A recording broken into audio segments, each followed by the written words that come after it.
M-U-N-I-T-Y. Here to break the cycle, this is vital more than you and I. Yeah, it's exciting, it don't matter what your title is. You can grab a friend or two or three or four and invite them in. It's the simply cyber, bring a good vibe. It's that live with Jerry every morning, having good time. And you know we love to see for you, just gotta go and get it. Yeah, you know we all believe in you, it's time we grow together. It's that simply cyber, bring a good vibe. It's the live with Jerry every morning, having good times. And you know we love to see for you, just gotta go and get it. Yeah, you know we all believe in you, it's time we grow together. Dr. Auger is a OG, got that potion, the elixir, got devotion to all those who keep us showing up to witness. Fit the tricks and clips and all the tips to raise your cyber fitness. Switching up the routines, pass it off to James quicker. Keep the people smiling, hit that follow, that's a good decision. Every week, today, tomorrow, I encourage y'all to listen. We gon' teach y'all way more than how to protect yourselves from phishing. More like being confident so you can recognize the vision. On a mission, it's official, we gon' get through all these issues. Time for Jawjacking, baby, this is more than a tradition, yeah.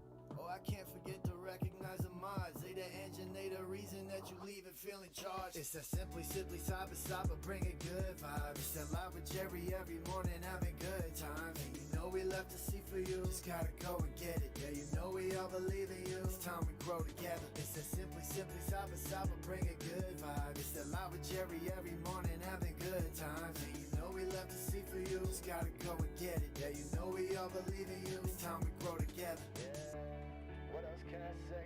I hope you find some value in this place and have yourself an awesome day. Simply Cyber's here to stay.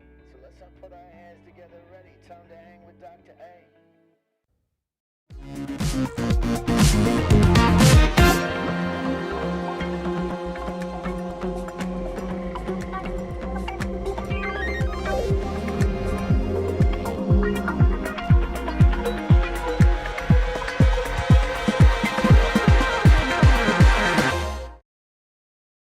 Good morning, everybody. Welcome to the party. Today is Thursday, June 12th, 2025. This is episode 897 of your Simply Cyber Daily Cyber Threat Brief podcast. I am your host, Two Thumbs, huge cup of coffee, GRC Mafia represent, Dr. Gerald Auger, and I am super pumped that over the next hour, me, you, Mary Ellen Kennel, Study Muffin, Christopher Ryan Rains, Haircut Fish, of course, on Thursday, AA Witherspoon, Elliot Matisse, Phil Stafford, and the San Francisco contingent. We are all going to be shredding the top cybersecurity news stories together. And along that, as we go through the headlines, I'm going to do everything in my power to dive deeper into them and mine out value for you, ultimately so you can drive cyber risk reduction for your business stakeholders and be able to level yourself up as a practitioner, understanding what's going on, what's cracking. How can you use this to, strategically implement better plans, level up as a professional, get promoted, basically be able to see toxicity, understand the geopolitical implications of executive orders in the United States or on GDPR. Oh my God, what? So did someone just back a F-250 up here and load it up with value? Yes, we did. Now, if you're thinking, oh my goodness, this is for practitioners only, the Daily Cyber Threat Brief podcast, going strong for 897 episodes in a row, is for people looking to break in industry also. Now, I know it's hard right now. The industry breaking in is very, very rough right now. But I'm telling you, if you engage with the community, if you pay attention to the Daily Cyber Threat Brief, first of all, you're going to be asked in any job interview, how do you stay current? This is a great answer. But on top of that, the fact that there is a sea of applicants going for positions, being able to talk about what's current in the industry, understanding the nuances, going way beyond a textbook or a boot camp or a classroom, that is going to help you stand out and distinguish yourself as the candidate that can help them solve their problems today. I can't promise you a job, but I'm telling you, I've been doing this for a very long time. What I'm saying is true. Shout out to the mod team, Jesse Johnson, the Cosmic Cowboy, getting up in the dark to be with us this morning. Haircut Fish, as always. Guys, we got a banger of a show for you. I want you to know we're going to go through about 8 stories. I do not research or prep for any of those stories. May I give you a hint why? Ain't nobody got time for that. Ain't nobody got time for that. Hey, we got a gifted sub coming in from Eric McClellan. Is it McClellan? Hold on one second. Eric McClellan. That's how I want to say it, Eric. Let me know if I said it wrong. But we got a gifted membership here. And who's the lucky one receiving said membership? Robert Zavala. Way to go, Robert. You can thank Eric for that gifted sub, and be sure to get into the squad emote tray, and let's drop some Oprah. You get a squad membership. You get a squad membership. Thank you very much, Eric. Guys, I want to say shout out and thank you to the stream sponsors, those who enable me to do the show every single day. I literally, just looking at the promo card, forgot that we were the Sans Podcast of the Year award winner in 2024. Damn, that's cool. Shout out to the stream sponsors, Barricade Cyber, Antisyphon, Threat Locker, and Flare Academy. Allow me, hey, Alpha Sierra is here. So we got the drum major for the mid-roll. Let me run through the sponsor reads, and then we're going to get into it. I also want to let you know really quickly, drop a hashtag first timer. If today's your first episode, hashtag first timer. While I'm doing the ad reads, I invite you to guess. Every Thursday is What's Your Meme Thursday. This guy right here, Haircut Fish, 3D printer, aficionado, also can belt out karaoke. He's got a talent for meme development, and he makes us a custom one every Thursday. So if you're new here, welcome to that party. But if you're a regular, you know Dan and what he does. I always invite you to guess what the theme of the meme is this week. You know, I always look to Elliot Matisse. I feel like Elliot always nails it. But guys, check it out. Barricade Cyber Solutions. Is your Microsoft 365 environment secure? With business email compromise attacks on the rise, your entire operation could be at risk. Fortify. Phil Stafford. Come on, man. Oh, man.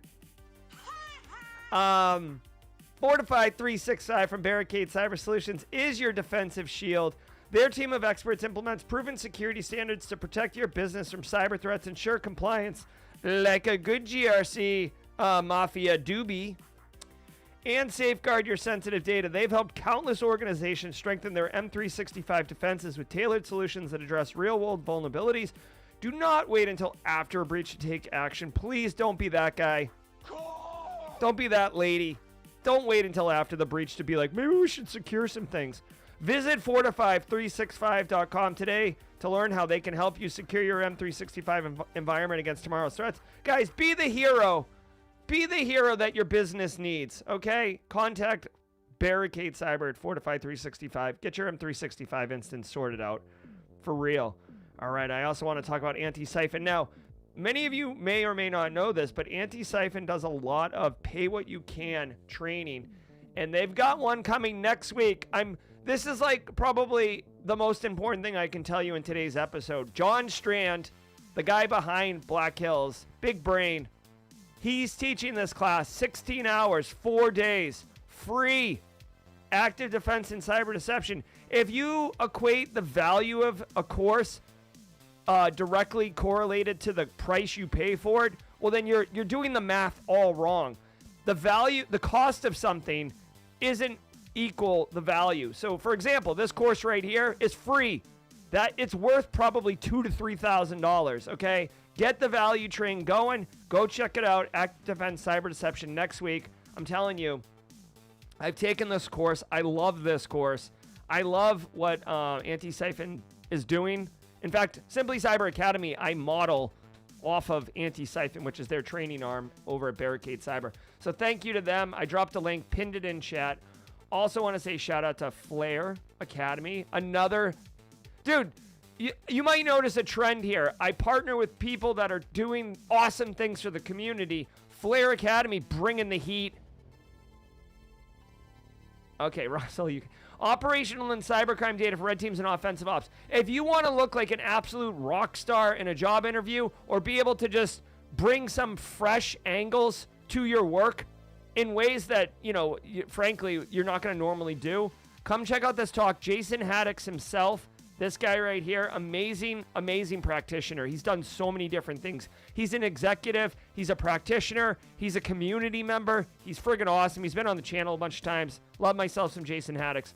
Come check out this. Go to simplycyber.io/flare, and you will find a link to this talk. 2 hours. The best part is after the talk, you can jump on Discord, and Jason will be there willing to answer and go deeper into anything that you're asking about. What an opportunity. What a friggin' time we live in, everybody, where you can do these type of things. Again, Phil Stafford, me, all the gray hairs in chats, the people who yell at clouds, you know, like the people who had Tamagotchis and slap bracelets when they first came out.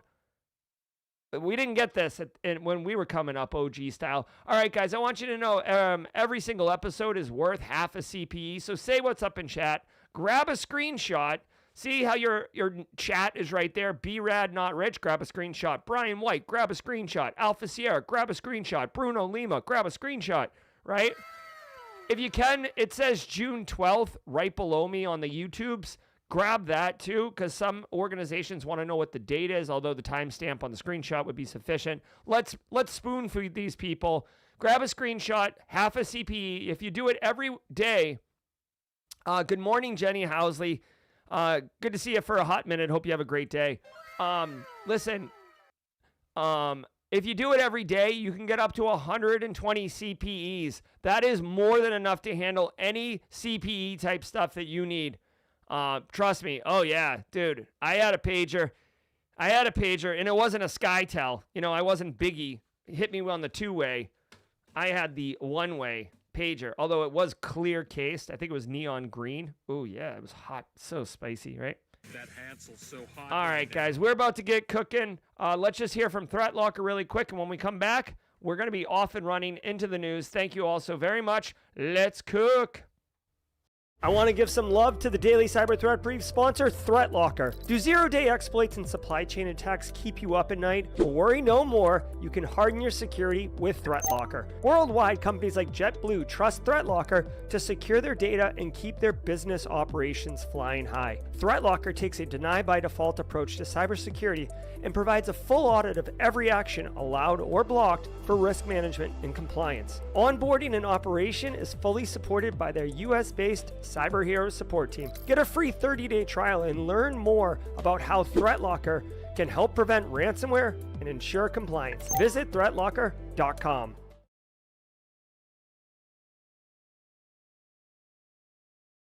All right, everybody, we're off and running. Sit back, relax, and let's let the cool sounds of the hot news wash over us in an awesome way. Really quickly, since there's a lot of talk about pagers and beepers, I will tell you I did have a pager. My aunt owned a pager company, which is why I had a pager. No, not like the only person who paged me was my aunt. So like, let's cut through the marketing hype and everything. I had a pager, but no one paged me because no one had cell phones. Like everybody who would possibly want to page me, I was with physically because we didn't have, like, the internet wasn't a thing. Like, so it was more of like an accessory than it was an actual functional utility. All right, let's go, everybody. Cook, cook, cook.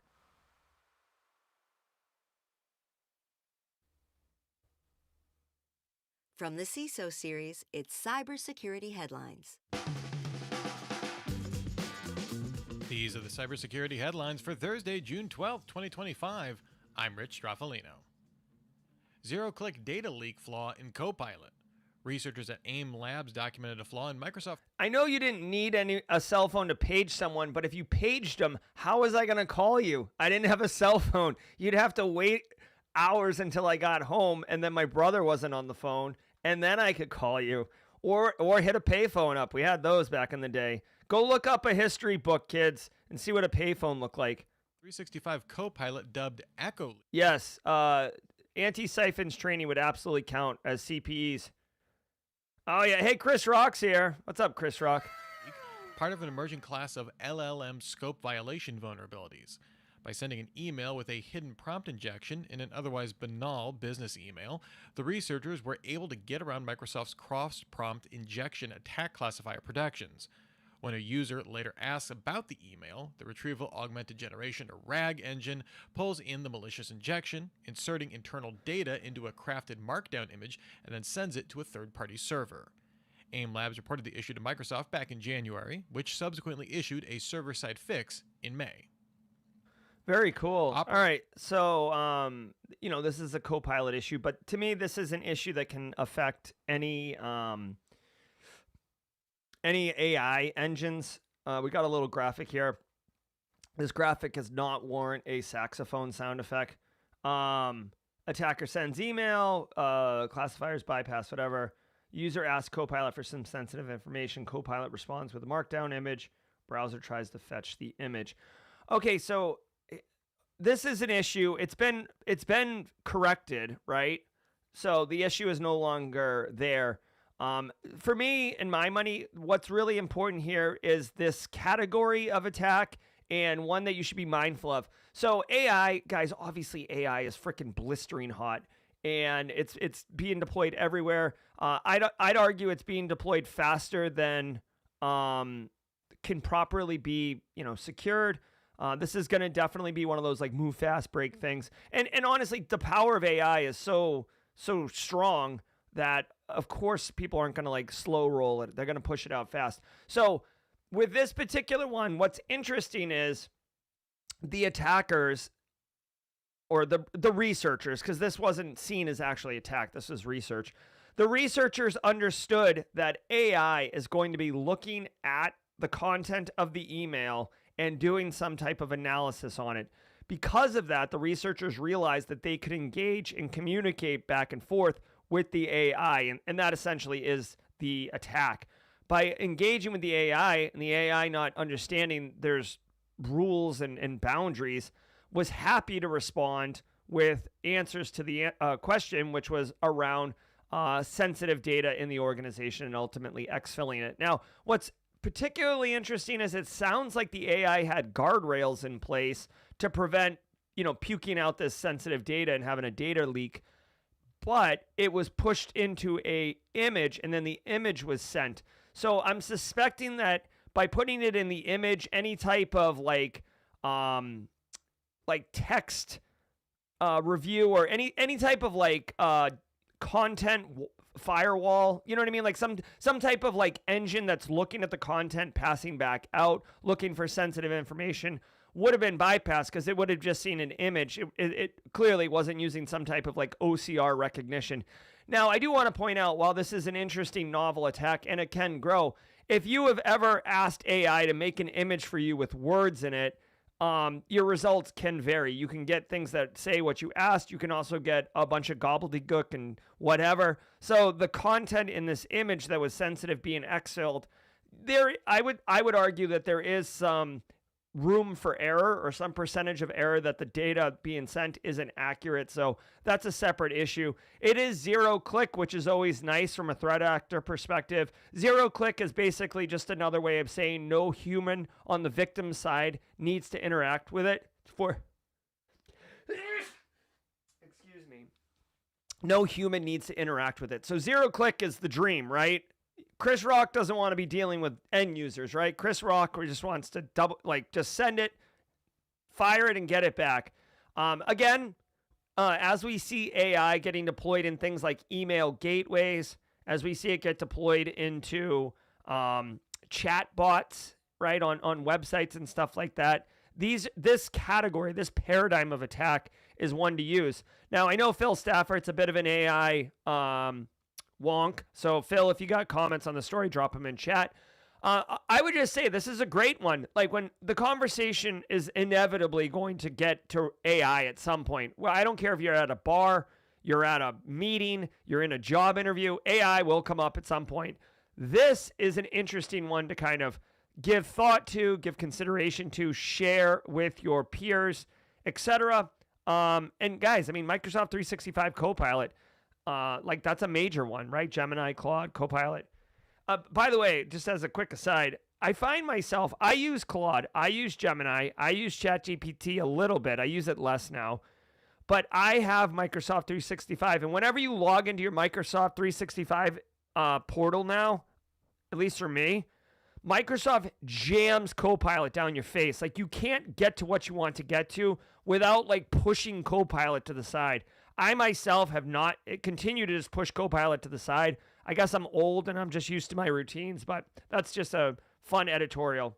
Operation Secure targets Infostealer operations. Interpol announced the results of Operation Secure, an international law enforcement effort that targeted Infostealer infrastructure across 26 countries. The operation ran from January through April 2025, resulting in the takedown of over 20,000 malicious IP addresses, seizing 2,300 domains associated with malware as a service operations, 32 arrested suspects, and notified over 200,000 total victims. Luma, RisePro, and the Metastealer all had their infrastructure impacted by the operation. Private cybersecurity partners, including Kaspersky, Group IB, and Trend Micro, also aided in the operation. Awesome.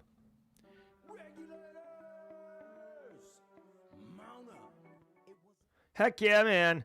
I love these stories. Like, let's get them up. Dude, Infostealers, like, obviously, these law enforcement operations are not fly-by-night, okay? They're not, and I'm basing this, I have read,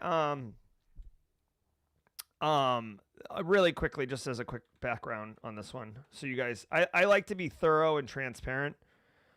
Great book on AI, by the way, this Coming Wave book. But this book right here, Tracers in the Dark, if you've read it, Andy Greenberg, amazing author.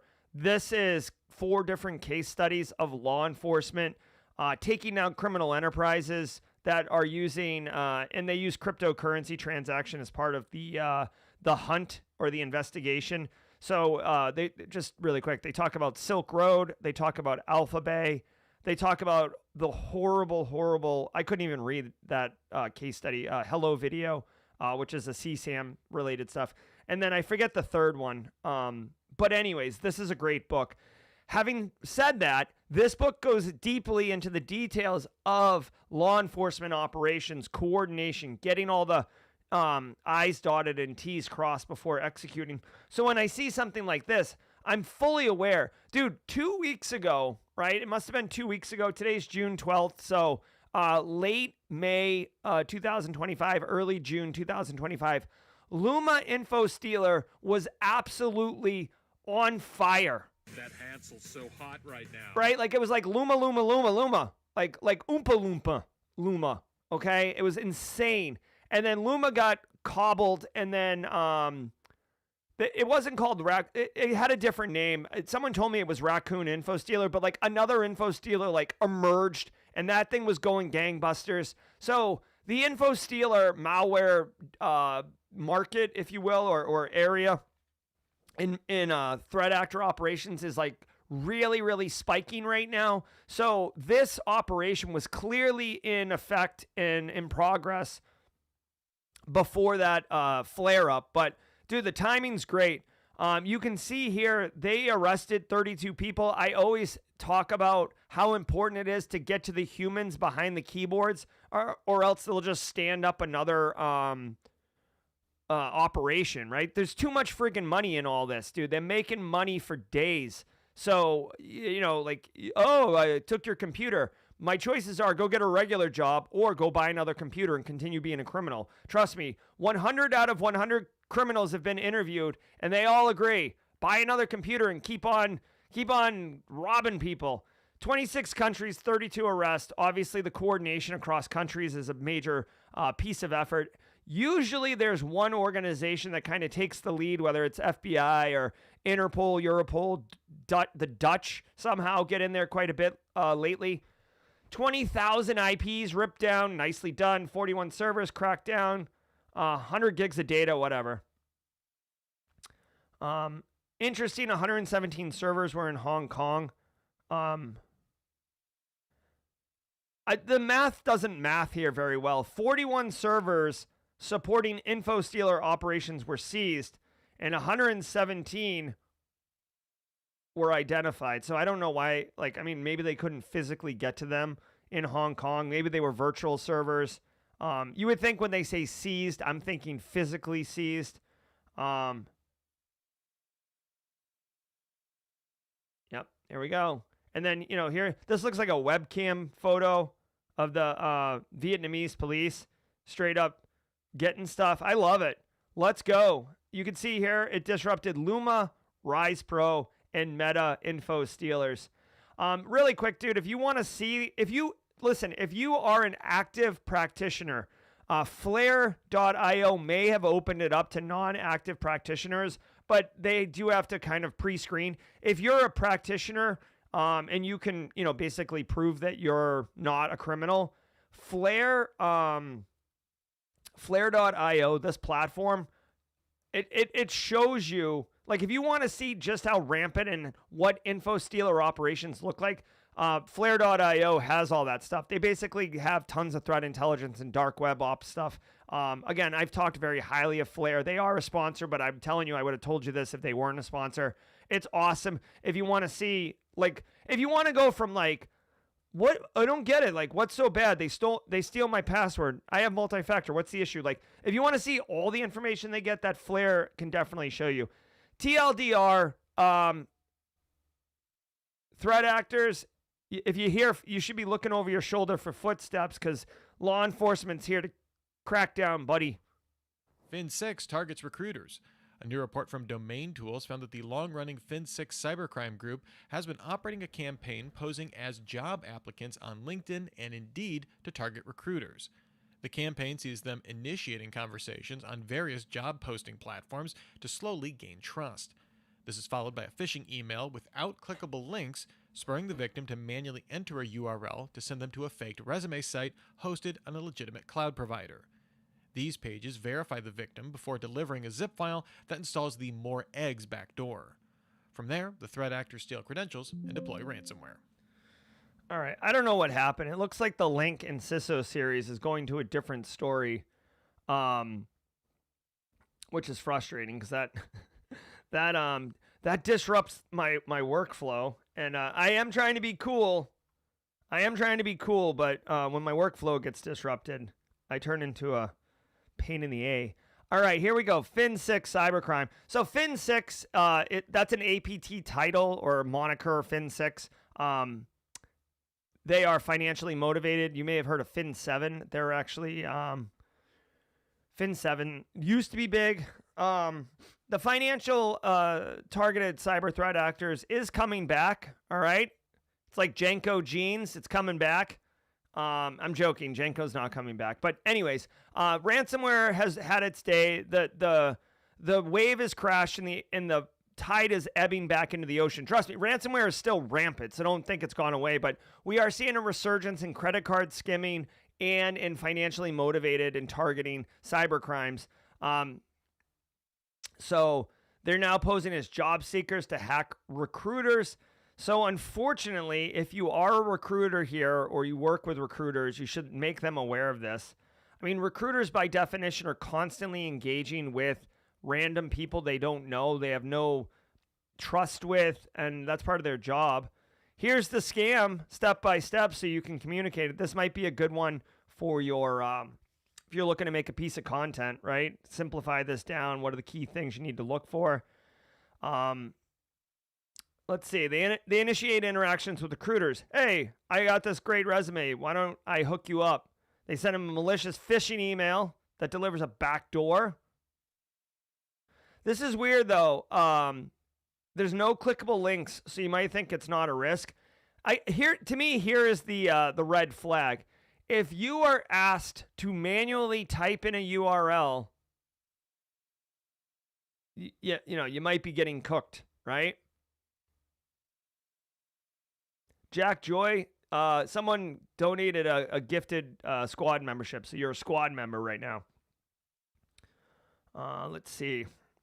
Yeah, they're hosted on AWS. That doesn't make a difference. Like, using cloud infrastructure to host malicious landing pages and malicious documents is like so 2015, right? Like, oh, it's a OneDrive doc. It must be safe. Oh, it's a Dropbox. Like, okay. And then they use landing pages to make sure that you're real humans, and then they scoop you up. TLDR, guys, if you are a recruiter, and frankly, if you're anyone, because you could just flip the script and pretend to be a recruiter and send this to a bunch of people looking for work. Now, again, chances are if you're looking for work, you may not be the most desirable target for a financially motivated cybercrime group.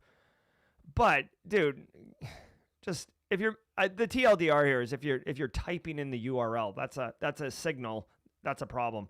Obviously, you should be running EDR or just anti-malware on your boxes, right? If you're a home user, you might not do EDR, but like it's Malwarebytes, Microsoft Defender. And I know some people rail against Microsoft Defender is not very good.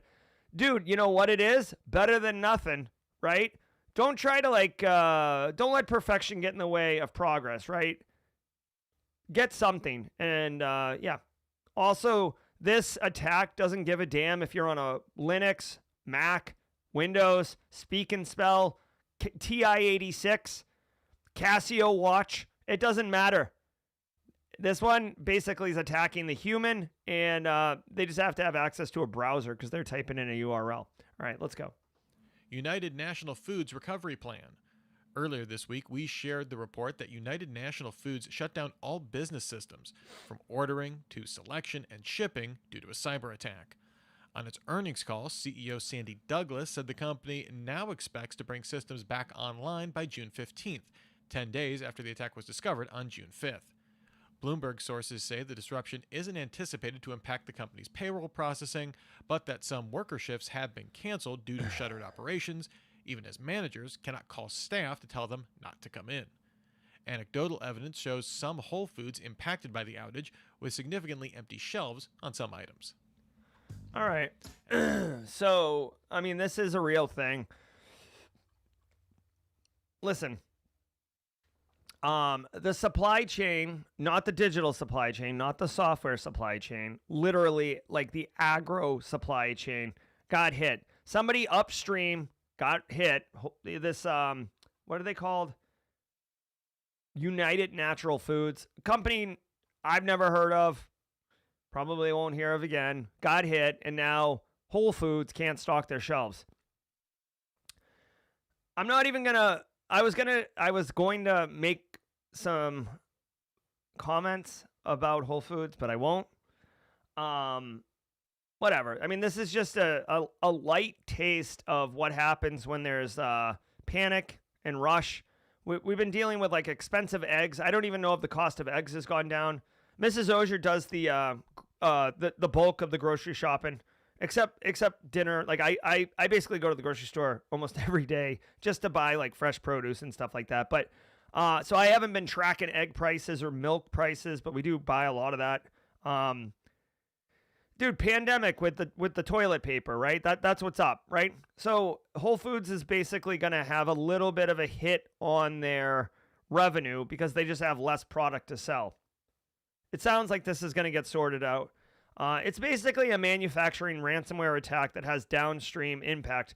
I said this in my supply chain talk to the state of Georgia the other day. Here's my thing. There's a perfect GRC Mafia, please, if you're a squad member like Jack Joy, go ahead and scoop up the emote for the GRC Mafia. Let me just tell you something, okay? When you ask an organization, like, what's your risk tolerance for, business impact, right? Like, how long can you not be open? How long can you go without product on the shelves, Whole Foods, right? If they're like, oh, absolutely zero, we can't have any, we got to be up all the time. You're like, all right, that's fine. We can deliver on that, but it's going to cost money, lots of money. So, like, if you don't want to spend all that money, slide the slider to allowing more risk, right? Because I'm telling you, I've seen it literally dozens of times in my career. You ask the business what's their risk tolerance, and it's like this nebulous concept to them, and they beat their chest and talk about how they want to be super secure and they can't tolerate any, nonsense. And then you're like, fine, that's expensive. I'm happy to hook you up. But like what you're asking, you can't be like a child. You can't ask just to eat dessert for dinner. Like, you need to eat your vegetables. You need to eat your proteins. And then, yes, if you can, then you can have dessert, right? So if you want all of this security and all of this resiliency, you need, like, basically Whole Foods, if you can't handle not having product on the shelves, you need to have a secondary or tertiary upstream wholesale provider to provide you product. Essentially, you need to, like, basically not have a exclusive contract with United National Foods. You need to have 3 contracts with multiple whole food distributors, right? And then if one goes down, you've got the resiliency, right? But I bet you anything, Whole Foods gets a great discount because they do all their business with this one group. So now we're talking straight cash, homie, right? Oh, hey, if you buy all your product from us, we'll give you a 30% discount. No problem. Well, now if you're going to diversify and have 3 different distributors, You're not going to get the friggin' discount anymore. So now you're going to be paying full price across 3 distributors who have different pricing models and stuff like that. Plus, it's a whole thing. Okay, so Whole Foods, you're a case study. The TLDR I'm trying to teach you right now is, number one, when you have the conversation, like when you're building information security programs, right? GRC, CISOs, whatever. You've got to have these real conversations with the business. Number two, if you do want to protect yourself from these kind of impacts, right? If you want to promote resiliency and business continuity and crap like that, at a minimum, right? You've got to figure out what your mission critical processes and systems are at a minimum, right? In Whole Foods instance, it's literally the food on the shelves. You got to identify those, and then you need to identify backup suppliers, backup options, right? Whole Foods could have had another supplier, not on speed dial, but in their back pocket. Even I've seen this in the restaurant industry, right? Have another Piggly Wiggly or IGA or friggin' Harris Teeter or whatever. Have a relationship with them and be like, yo, can we buy some of your product and store it on our shelves? All right, here we go. Yeah, supply chain talk for days, man. I gave a whole talk for an hour the other day, so it's fresh in my mind. Now a huge thanks to our sponsor for today, Vanta. Is your manual GRC program slowing you down? There's something more efficient than spreadsheets, screenshots, and manual processes. Vanta. With Vanta, GRC can be so much easier, while also strengthening your security posture and driving revenue for your business. Vanta automates key areas of your GRC program, including compliance, risk, and customer trust, and streamlines the way you manage information. The impact is real. A recent IDC analysis found that compliance teams using Vanta are 129% more productive. Get back time to focus on strengthening security and scaling your business. Get started at vanta.com/headlines. That's VANTA.com/headlines. All right. I thought we had a Nightbot command. Really quickly, Redwood9224 asks, how do we get the CPE? You have to just take the screenshot. And I'm telling you, this is an instructor-led webinar. I'm qualified to run it. You're getting at least 30 minutes of value. It's a half a CPE. Right now, I don't send you a certificate or anything like that. Although I do have updates for you guys. Let's do this. You guys know the words.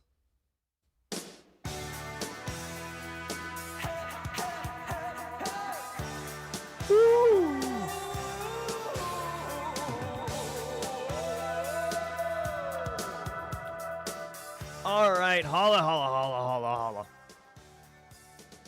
All right, guys, check it out now. I want to say thank you to all of you for being here. Thank you for being part of the community. Thank you for making every day an absolute treat. I'll tell you what, the day that this isn't fun or enjoyable is the last episode. Guys, every day is a freaking pleasure, and it's definitely in part because of you. Thank you all so very much for being here, and thank you to the stream sponsors, Barricade Cyber, Antisyphon, Flare, and Threat Locker. Bring in the heat, guys. Hey, Eric Silberman. Guys, I want you to, every single day of the week is a special day, and Thursday is What's Your Meme Thursday. Dan Radon, a.k.a. the Haircut Fish, always making memes. He's gone above and beyond today, and he's produced for you. I'm almost going to say I'm a chef in a high-end restaurant. Yes, today, Chef Haircut Fish has prepared for you a delicacy of memes. He's gone beyond for this special occasion and developed 3 memes. So your meal today will consist of 3 courses. You have a salad course of your initial meme, moving into the main entree meme, which will have you literally belly laughing. And then Chef has prepared a dessert meme to cleanse the palate and really deliver it home for you. So please do me a favor, enjoy the memes of the week. But in all seriousness, I love Dan Reardon. He does great work. If you didn't know, on Saturday this week at 3 a.m. Eastern Time, I'm getting in my car. I'm piling my family in the car. They will likely fall asleep. I'm going to white-knuckle drive 16 straight hours to Massachusetts. I do this once a year. It is brutal. Every year I get older and my body also gets older. The miles on my body are legit. I can't roll the odometer back like it's Ferris Bueller's Day Off. And it is what it is. So Dan Reardon has taken this as inspiration. Let's go. Ladies and gentlemen, may I present to you your meme of the week. There we go. There's old Dad.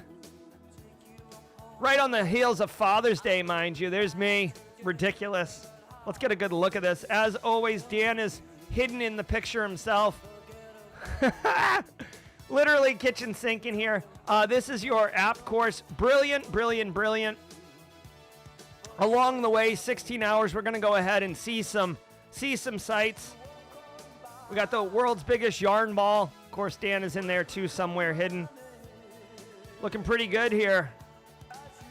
Oh, yeah, look at this. And then finally, bringing it home, pulling into the driveway, we've got us stopping at the Blue Whale of Catoosa. Oh, my God.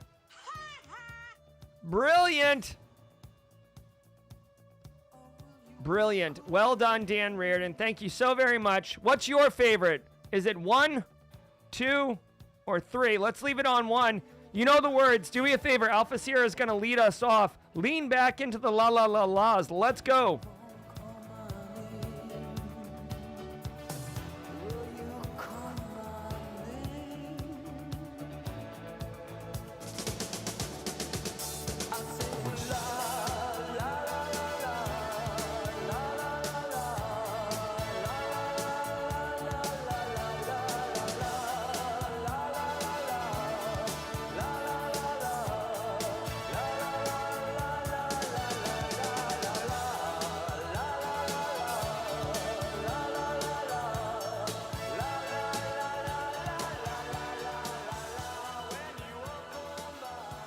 I do think I own this jacket, honestly. Mrs. Auger was like, I think you have that jacket. All right, let's finish strong, everybody.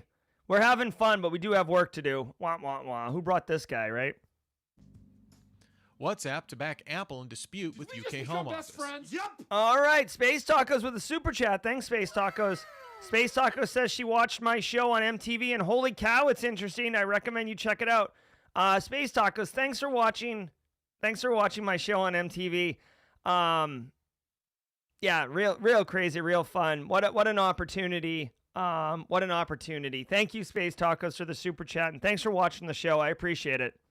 Back in March, Apple filed an appeal to the UK's Investigatory Powers Tribunal after receiving a secret order from the Home Office to pass on encrypted data from users in the event of a national security threat.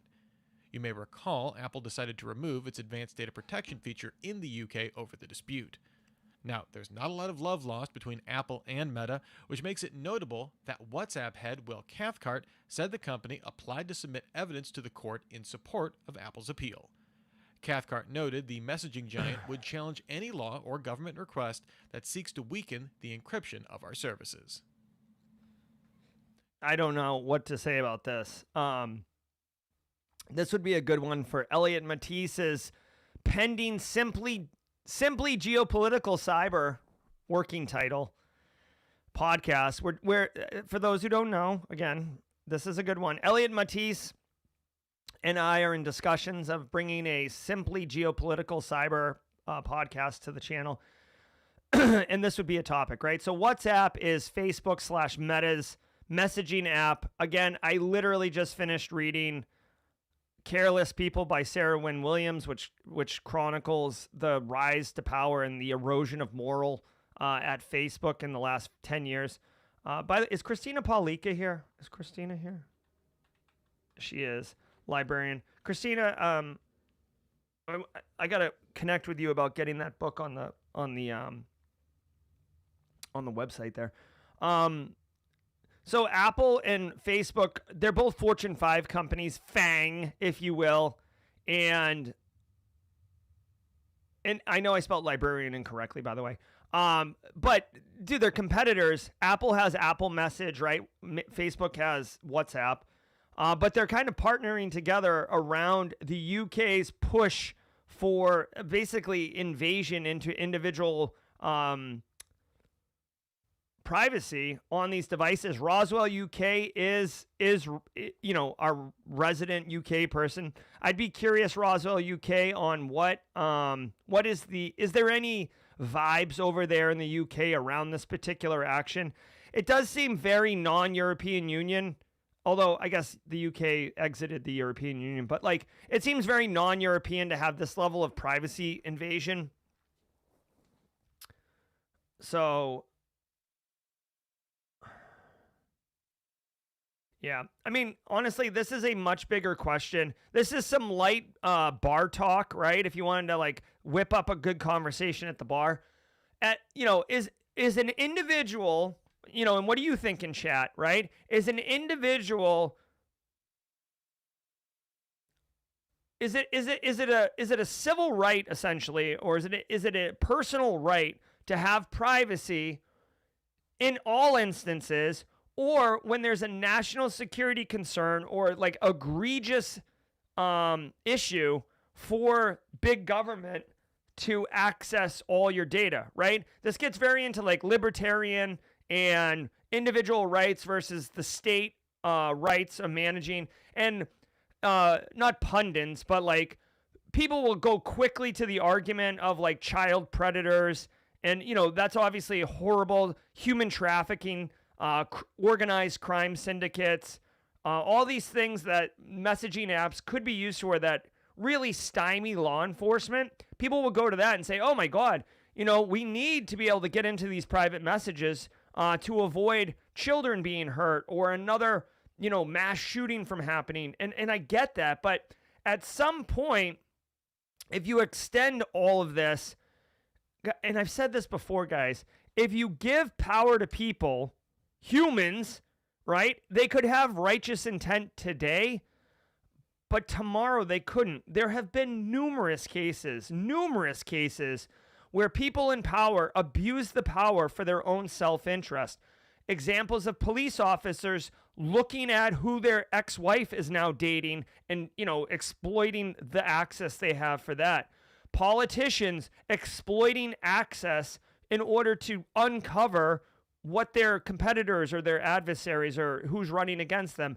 People who are in positions of power exploiting the access to root out who investigative journalists are or people who are whistleblowers in order to make them disappear. Okay, and it's happened numerous times over our human history. You can go back way back in the day, all the way to recent, right? So this is a massive topic that warrants a lot of open conversation and a lot of guardrails and a lot of transparency. You can't just say, oh, this is national security. We can't tell anyone anything, but give us access to all the things, all right? Apple has already taken a little bit of a back step. Apple famously told the FBI to go to go away. Sorry. Apple told, when the San Bernardino shooter, you can Google this, San Bernardino shooter, got taken out by law enforcement. They found his phone. It was an Apple iPhone. FBI wanted Apple to put a back door in or crack it so they could get in there and get into anyone's phone. Apple told them no. It turned into a big thing and went to the Supreme Court. Right before the Supreme Court heard the case, the FBI hired some Australian or some Australian security researcher to hack into it, and then they dropped the case, right? So this is a big topic, okay? The erosion of privacy is not something to be taken lightly. Go read the book 1984 and see what's up. Bill seeks to strengthen healthcare security. Congressman Jason Crow introduced a bipartisan healthcare cybersecurity bill to Congress. If passed, the bill would require CISA and the U.S. Department of Health and Human Services to work together on measures to improve cybersecurity across the sector, including sharing of threat intelligence. CISA provided training to healthcare orgs, the creation of healthcare risk management plans with best practices, and creating an objective basis for determining high-risk assets. This follows plans to update HIPAA security rules announced back in January, which requires additional security measures for protected health information. Mm-hmm. Okay. What am I going to say about this one? Listen, a couple things. I worked in healthcare for a very long time, right? there's a lot of people in our community who work in healthcare. You're going to update HIPAA. Go for it. Okay. Remember, HIPAA is not a security framework. HIPAA is focused on accessing accessing healthcare data. Okay. So if you're updating HIPAA, you can update it. And yes, people try to do HIPAA, but like, listen, this is reality. Okay. When I am the, chief, literally my title, I think was, cybersecurity architect, right? I was like the senior technical person, right? Me and this guy named Matt Jones, for helping structure and build out both like the tech, right? Like network segmentation, where firewalls go, all these other things, but also the information security program, right? So like at one point I was like basically the unofficial deputy CISO. I was basically doing the CISO's job because he was out to lunch. But like HIPAA in healthcare is important, but on my list of things, and again, I don't want you to out yourself here. I don't want you to out yourself here in case you are working currently in healthcare. But listen, HIPAA's like number 7 on my list, all right, of importance. I'm not walking around with a clipboard that says HIPAA talking about we're healthcare and HIPAA's where it's at. It's not, okay? You've got so many bigger problems to solve in healthcare than HIPAA. So like, okay, like you can update HIPAA, Jason Crow, Congressman, and like it's good, right? Like let's get some more money. Let's get some more solid control in place for healthcare. But like, and I guess you can update HIPAA to make it legal and law and stuff like that. But like, dude, medical devices running Windows XP, medical devices that you're not allowed to touch. So the vendors, they remote into all these things.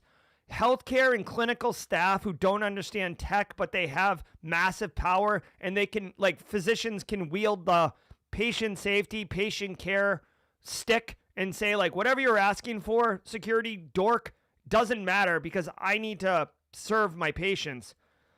Healthcare is big business, right? And in the United States, it's you basically get service, and then the service gets documented, and then the insurance companies get brought in, and the rev cycles, and dude, it's big money. There's data flowing all over the place. Then there's research. Hello, pharmaceutical companies running trials, just research in general on workflows, clinical outcomes, best practices, placebo, like trials, like all these things, guys. Different care techniques. I'm telling you, HIPAA. Like, you're cute, but, like, go sit over at the kids' table. Like, we've got real problems up in this piece. Again, HIPAA is legit. It's a legal law. It needs to be adhered to. You strive to get HIPAA compliant. But I'm telling you, a healthcare facility of any decent size is going to have HIPAA gaps. Like, the emperor has no clothes, okay? I'm calling it. IoT slop spam campaign hits abandoned sites. 404 Media reports that domains owned by prominent companies and organizations, including NVIDIA, Stanford, NPR, and the U.S. Department of Health and Human Services, vaccines.gov, were seemingly infiltrated by a spam marketing campaign. These sites hosted thousands of AI-generated articles each, ranging from travel guides to video game reviews and the absurdly lewd.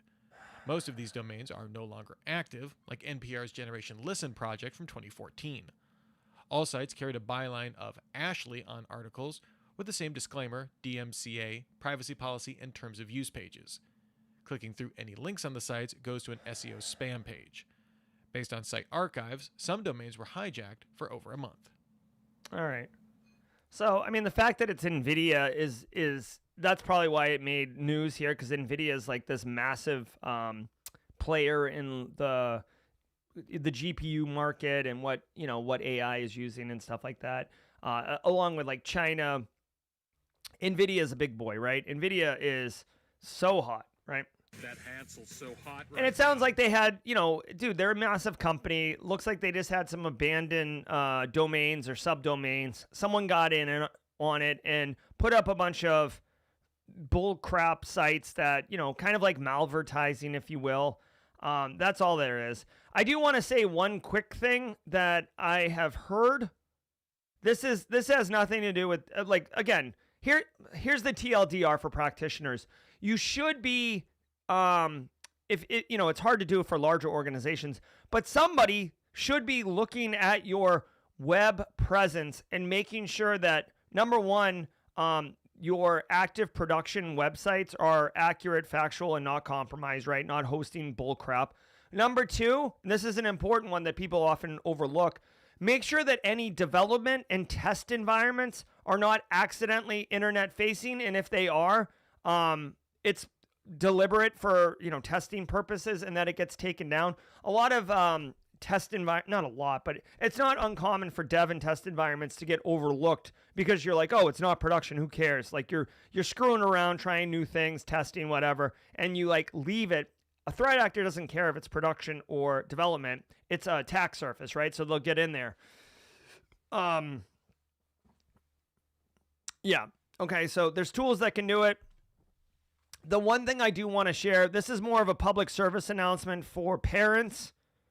Okay. My kids, really quick. I only share this because I heard about this and it's weird. I didn't realize this was a subculture, but I do feel a public service announcement obligation here.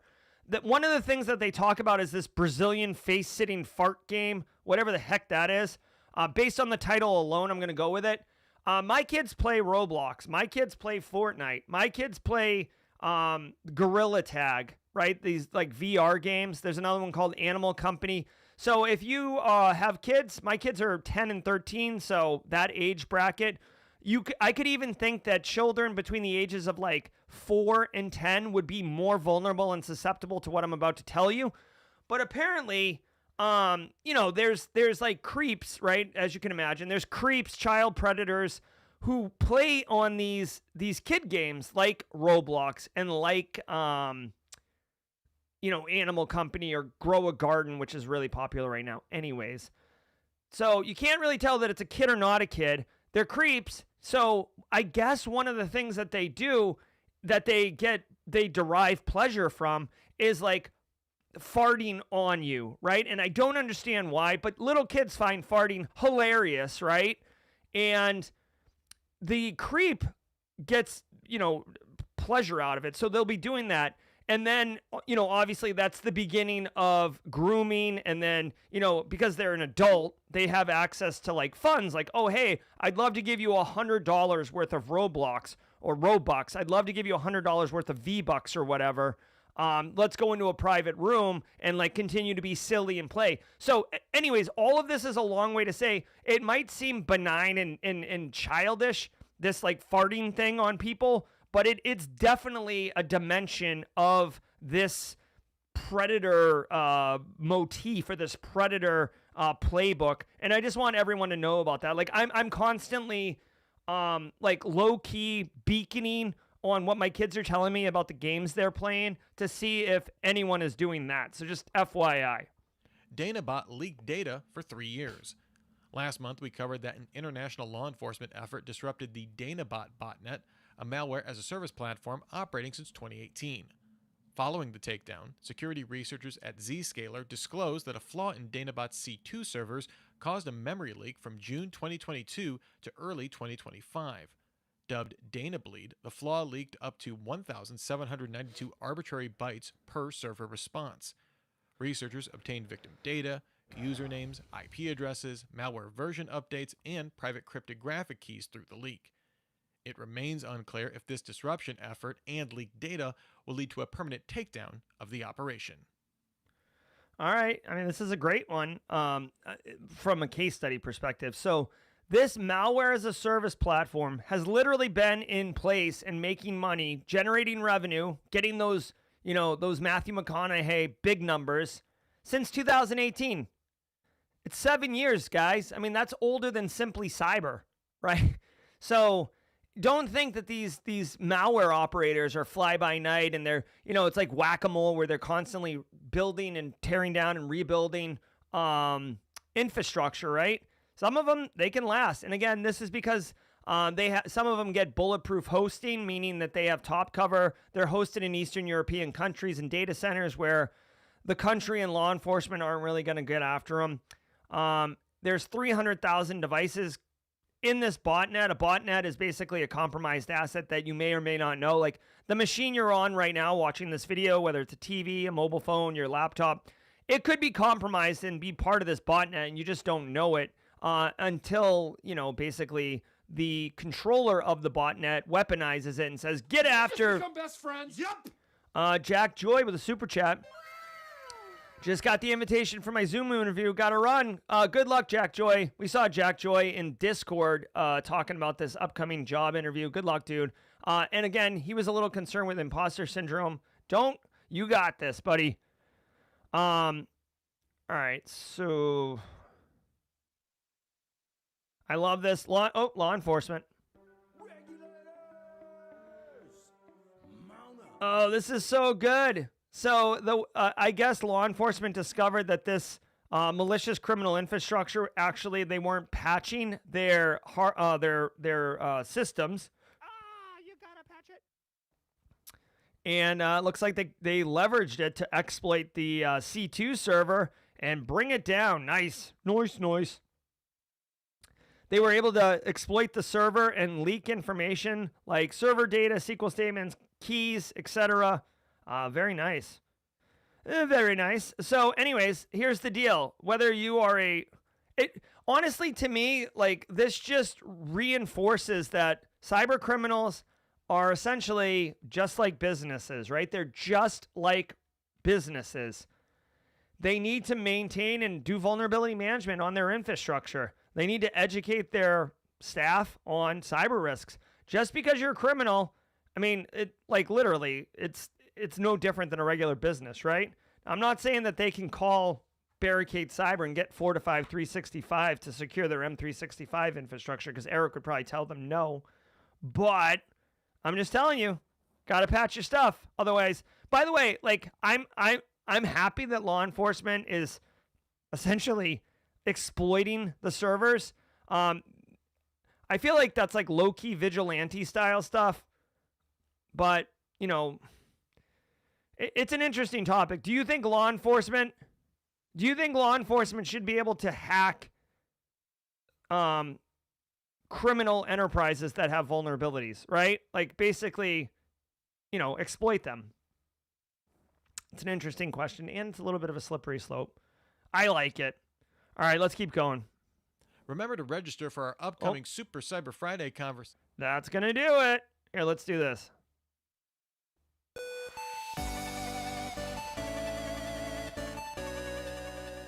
We are right at 9 o'clock. I love it. Just easing in. Jay Fox says they got pulled into a JV cyber project. I don't know what a JV cyber project is. Like junior varsity? I don't know what that means.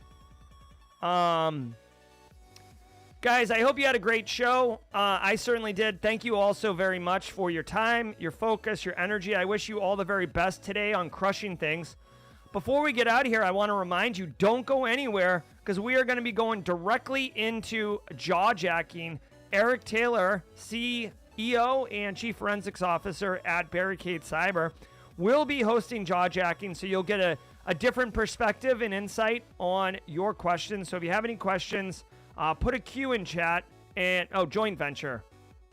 A joint venture cyber project? I mean, I guess, for me, it's really around who has authority to do what. You know what I mean? When you're doing joint venture, there's a lot of cooks in the kitchen. So who has authority to do what? Who gets to make decision processes, like a racy matrix? To me, any type of project that has multiple people involved, this is why I'm terrible at delegating. You have to establish protocol and expectations up front. That way there's no confusion, right? Guys, we got Jawjacking coming up in a hot minute. That isn't the Jawjacking. That's the Jawjacking, right? Again, thanks to Dan Reardon for the haircut fish for the meme of the week. There I am, receding hairline, packing up in the family truckster with the wood paneling. And finally, guys, if you didn't know, this evening at 4:30 p.m. Eastern Time, Tanya Janka, who is, well known for her application security prowess. She hacks Purple, if you've heard of that. She's definitely who you want to talk to if you want to get into application security. She's going to be my guest on Simply Cyber Firesides. I'm super, super excited about that. I also want to let everybody know that we are introducing a new protocol, if you will, here at Simply Cyber. So for Simply Cyber, and this is a public service announcement for Simply Cyber, so quick little, hold on, register for SC Firesides. So here's the link, right? And oh, Jesus. Hold on one second. What is going, why is this? Hold on one second. Oh my God. Hold on one second. I'm trying to register. Hold on one second. Okay. All right, look at this. This right here is a new registration page. This is a brand new protocol that we're introducing at Simply Cyber. Simply Cyber Firesides on Thursdays and Simply Cyber Academy's Lunch and Learns, which are practical 1-hour webinars that we do every Tuesday. We are going to start doing this. What this is anyone can show up. You don't have to register to show up. We are not requiring registration.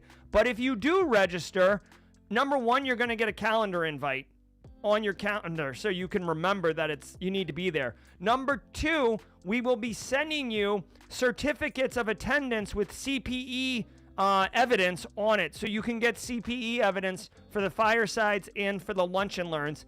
And then, ultimately, I think we're going to start doing giveaways for the people who register as well. I'm open to feedback. This is a new process. This has been a major issue for us here at Simply Cyber, and I think we've got the solution in place. So please go check it out. Provide feedback. This is our first time doing it, but you can expect more of it. I'm Jerry from Simply Cyber. Stay tuned because we're going to go into Jawjacking with my friend Eric Taylor. Until next time, stay secure. Ever wonder what it takes to break into cybersecurity? Join us every weekday for Jawjacking, where industry experts answer your burning questions about the cybersecurity field. Live, unfiltered, and totally free. Let's level up together. It's time for some Jawjacking.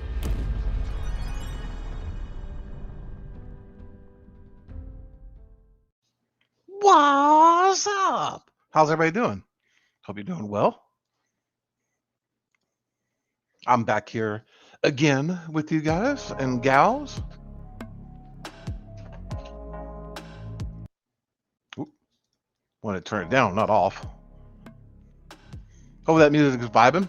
If this is your first time here, please put a Q and a colon for your question so that way I can easily find it. That is not the right. What is going on with Restream?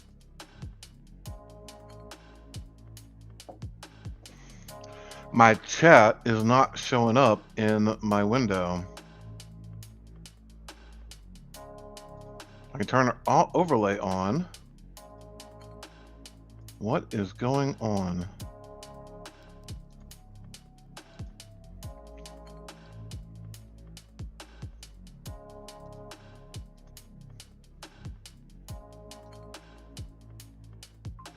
Yeah, ladies and gentlemen, I can't see chat.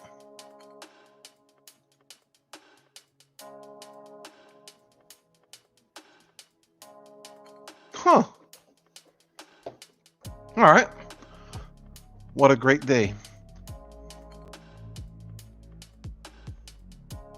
All right, so I'm going to refresh my page. I think I know what's wrong with it. Jerry's in the green room, so it should not stop the stream.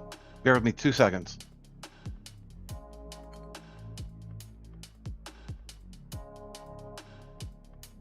Hello, my baby. Hello, my darling. Hello, my ragtime girl.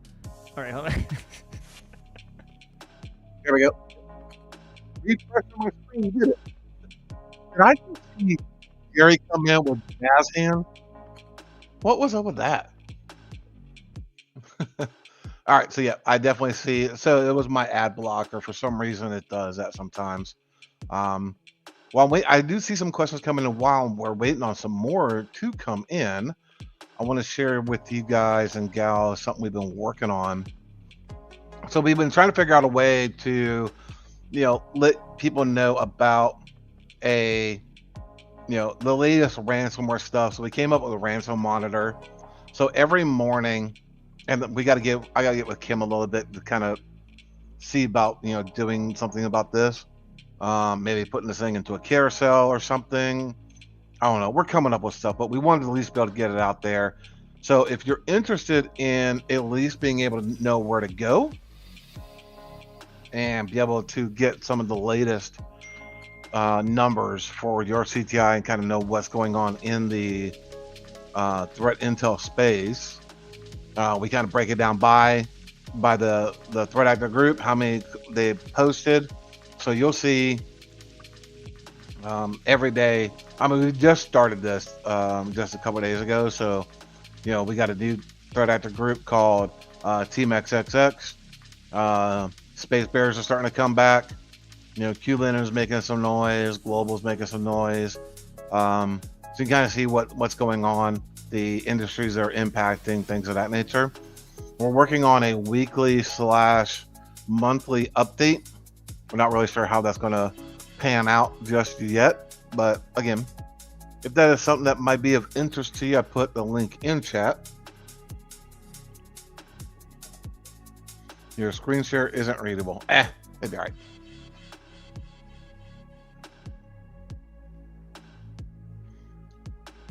Jury has the coolest shirts.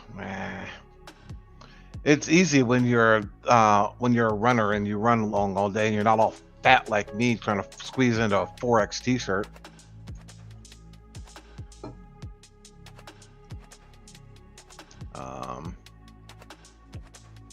Let's see. Let me try to find the questions here.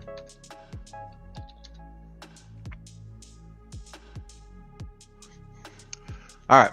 From our buddy Kerry, who's been here for a long time. Now that I have a Windows laptop, dude, I thought you were doing Linux. I'm trying and apply from work from home. I don't seem to have the experience. How do I get that? Keep trying, Kerry. I do know a lot of people are shifting from work from home to in person. There is, unfortunately, there is a mindset that I've heard recently that I have to agree with, that remote work is fake work. I know Dr. Gerald will disagree. I know I personally disagree, and I really do think it comes back to the mentality of the team member. Like, there's a lot of people that will just kind of like sit in the background and just be present, just because you're able to respond to team messages on your phone showing that you're active, right? So I don't know how much longer a lot of organizations are going to do remote from work from home. It's going to depend on the industry, and it's definitely going to depend on the candidate.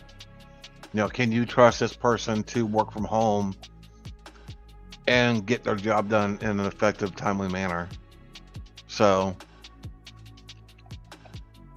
and there is that mentality that, being in close proximity with other people, you're able to get more of a culture inside the organization. So I do agree with that. From Funky Monk, can you explain the rules of the Brazilian face farting? No, I don't even know what you're talking about. Hold on. Something tells me I'm about to violate some. Nope. Go to the next question. We're not doing that. No. Okay. We're not doing that. I was about to probably violate some company policy by Googling that one.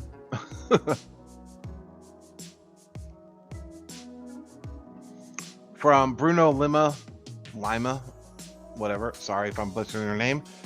Any job hunting tips, GRC specifically? No. You know, like I said before, the job market is definitely an interesting spot right now. And a lot of businesses are holding off on new hires. Plus, you got the whole job market. I'm looking at mod chat. There's the ghost job aspect of things, and I don't know. So I would just say, just keep at it, do your due diligence, and real honestly, the best of luck to you. I think job market wise, things are going to get worse than before they get better. My personal humble opinion. Trying to break into the industry from Berg, working on my Sec Plus cert. Good job. Any advice on how to gain hands-on experience for networking or other things that job postings often ask for? Yeah, Berg, I would try to see. I mean, I'm going out on a limb here, a very far limb on a very thin limb of a tree, and I'm going to assume you have free time on the weekends. I would try to talk to your local community college and see if you can intern for them. You know, trying to get those weekend projects. Colleges are always trying to do that, and that would be awesome if hands-on experience, even if it was a minimum wage internship, it will help you achieve your goal. So try that, see if that helps out.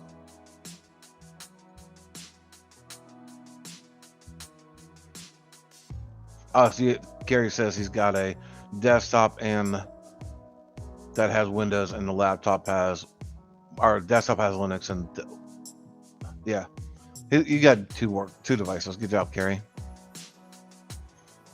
Being bilingual if you were in the OS world. I'm not even going to pretend to know how to pronounce your name, so we'll just say name here. Asked, what are some of the best online academies for cybersecurity, specifically trying to become cybersecurity engineer? I really wish that organization was still around or really putting out content, but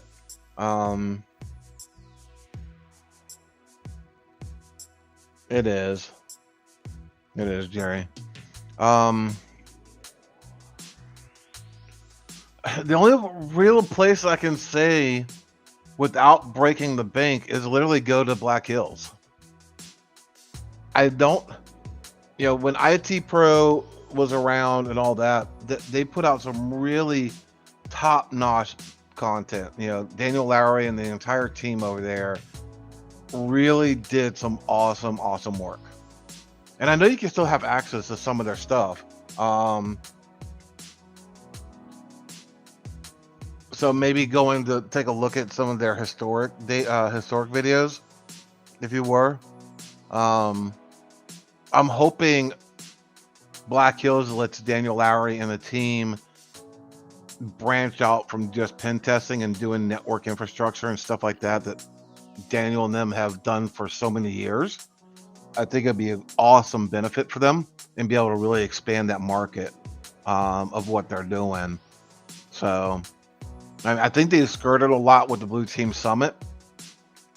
So maybe that, as a community, maybe that's something that you guys do. Y'all pressure Black Hills to let Daniel Lowry do the content he used to do. Have him bring in one or two people to help him out on that. They've already got a couple blue teamers over there. So I don't think it'd be much of an upshift or a shift for them to do that. They've already got the platform. They've already got the metrics.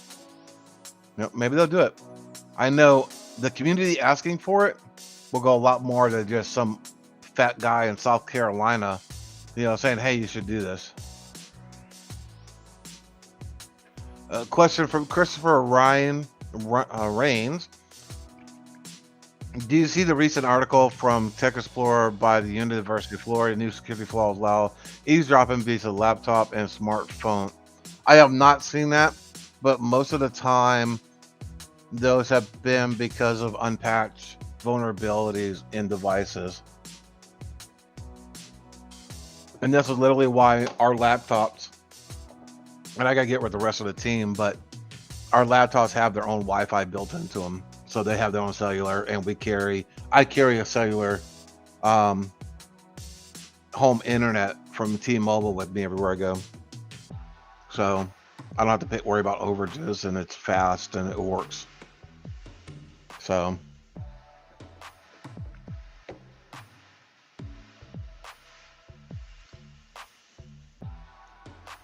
from Faisal, reading Reddit, there's your problem. Everyone is talking about burnout. Yep. What's your personal experience? Is burnout a big thing in the space? If so, why do you think so? Oh, burnout is a very big thing. You know, kind of like what I talked about a minute ago, the job market just trash.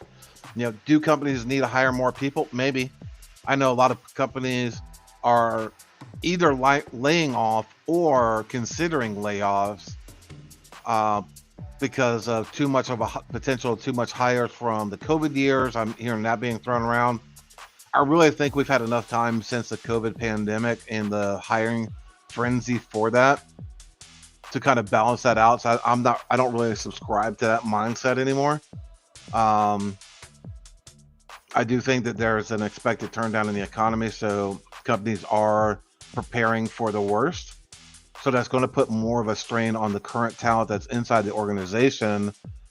So burnout is very much a thing. I've gone through it a couple times. And it really is because you're doing the same grind day in and day out for so many hours, and you're not taking proper breaks. You're not taking a vacation. You're not taking a weekend getaway.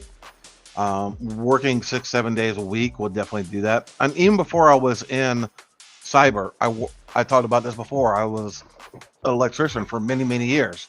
You know, working those 7, 12s, and 14-hour days in industrial, you get burned out quick. So it's not just a cyber thing. You know, big industrial has it as well. So you're trying to get the next phase done, and it'll happen. So take breaks, go out there, touch grass, like I always say, and just try to do some of the stuff you enjoy doing.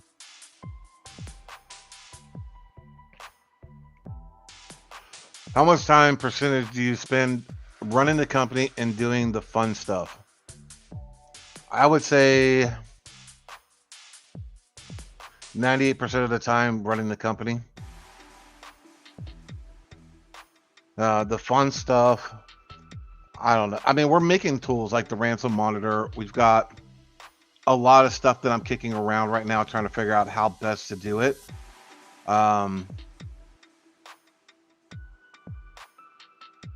So, I mean, bringing tools to the industry is kind of cool, I guess. It's kind of fun. It drives me nuts sometimes because you're trying to get a PowerShell to work the way it wants to. So, I don't know.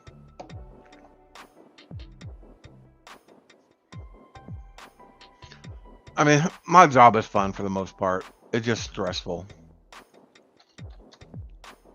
Because if it's not one thing, it's another.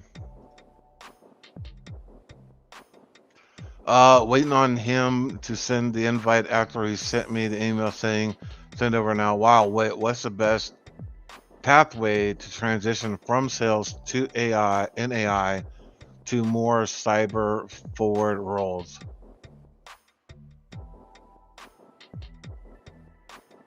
Who's sending you an invite?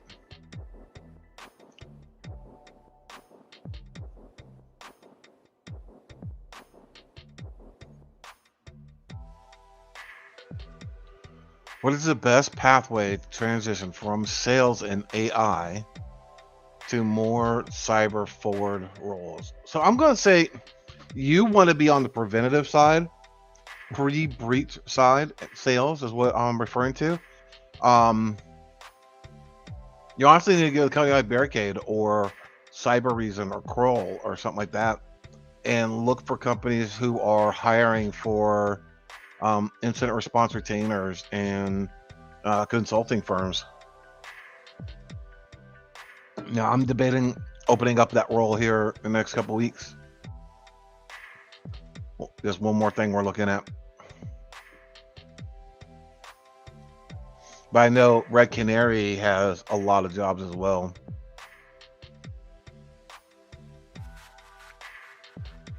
I'm looking for new music to jam to while on the grind, coding, developing, and poking windows. Any suggestions? I personally like nerdcore.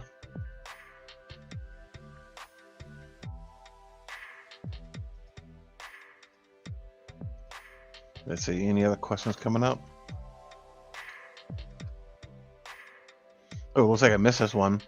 From Taiwan Gang, is Metasploit a C2? Yes. C2 is a command and control server. You deploy an agent, a Metasploit agent on a device, it beacons back home and accepts commands. It's command and control.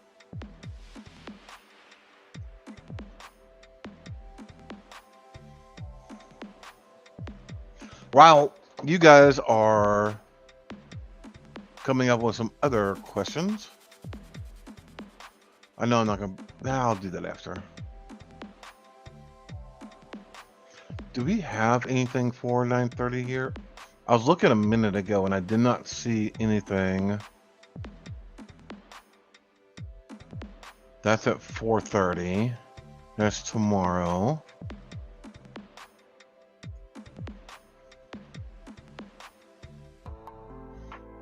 Yeah, it doesn't look like we have anything coming up, so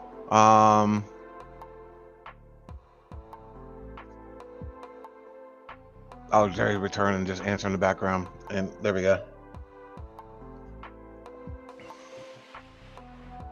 So we can go long, everybody, if you want to. Let me just scroll to the bottom of the chant. Oh, so the seasons are quarterly. Okay.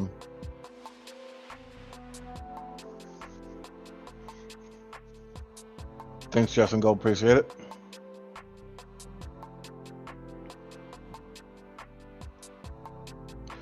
Is nerdcore like math rock? No. Then again, I'm not really sure what math rock is. You're losing good employees because you're too busy looking at the numbers. Yeah. However, there are two sides of that coin, Pocket Pixie. Most businesses don't keep retained earnings. They don't have a massive savings account. They don't. And I know right now, even at Barricade, we're dipping into our savings right now. A lot of businesses are.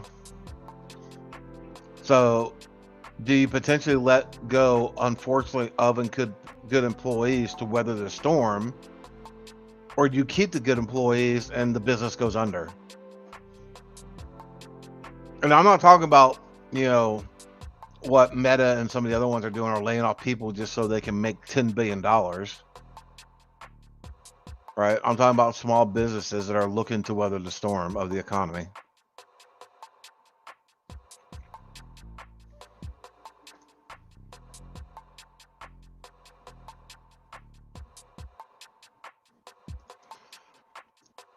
You just implied that you are about to hire a new employee soon. Maybe so.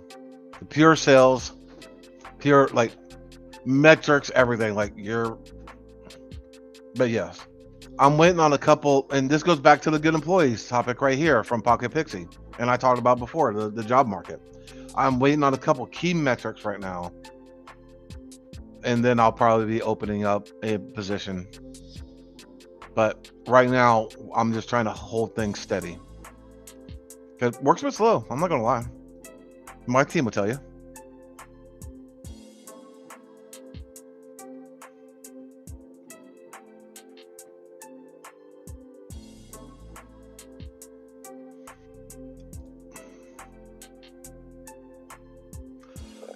What are some of the biggest challenges you face in the industry from admin staff? Do you feel the cyber environment have more forward leaders, people who listen to their employees? Absolutely not. They don't listen to crap. And really because most of the people do not put a proper ROI. Like, hey, owner, we need to upgrade. We need, like, let's take one instance, like you're a Fortinet shop, right? Because you are the CISO or the IT admin, you want to go from Fortinet to Palo Alto. Right, Palo Alto hasn't had nearly that many vulnerabilities discovered recently.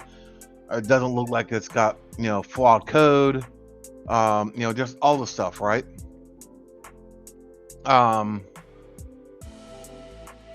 And you just want to make a pivot. How do you propose that shift to management? Most people really suck at it, and a lot of times there's not a good reason for it, except you want something different. Because the business owner is going to say, we already own a device. We're just paying for software updates and security and maintenance. And they are patching their device. So why migrate to something else just because you don't like it? The vendor's currently being proactive in what they're doing. Granted, it may be once a month or twice a month you got to patch your crap, but at least they're being responsive. So being able to put an ROI to it is very, very important. Love the different questions. I really do like the different questions.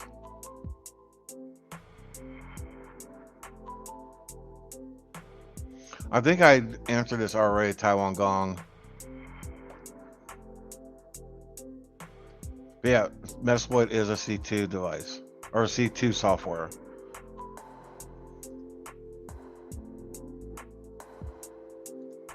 MathRock is like polyphonics. I've never heard those, to be honest with you. But to be fair, I kind of live in a bubble for the most part. Let me just Google MathRock real quick.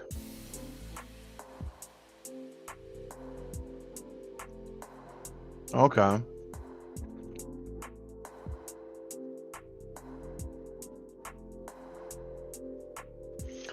Yeah, I'll have to, because a lot of nerdcore I listen to because they only push it out to Spotify.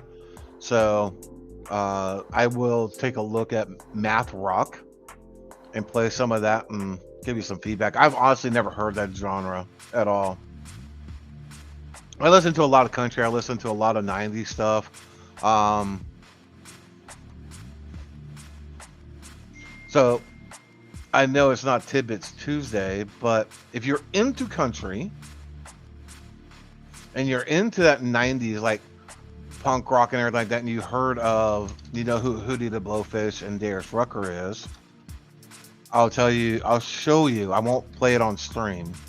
Let me make sure my sound gets muted on this thing too. Mute tab so we don't have any freaking copyright violations. So Scotty McQuarrie and Darius Rucker came together, and is this actually the real video of it now?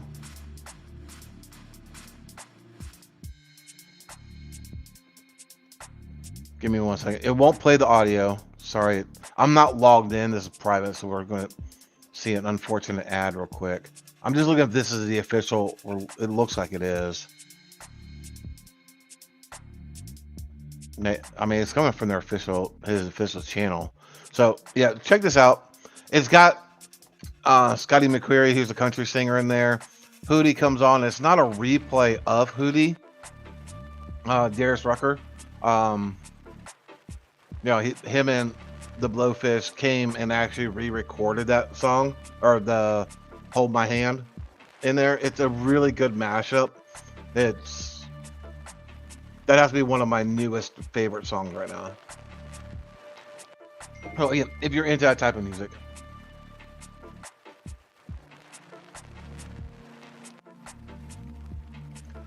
Going back to you still need human operators regardless. I know, but again, it does come down.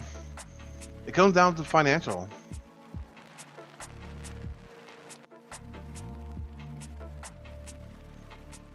Oh, that's going back to the bots and potential AI. And I'm not making. My claim was not about, and it looks like you're going back and forth with some other people, so I'm kind of interjecting myself in a conversation in thread. So I'm not saying, that AI is, you should like pivot all your jobs over to AI by any means.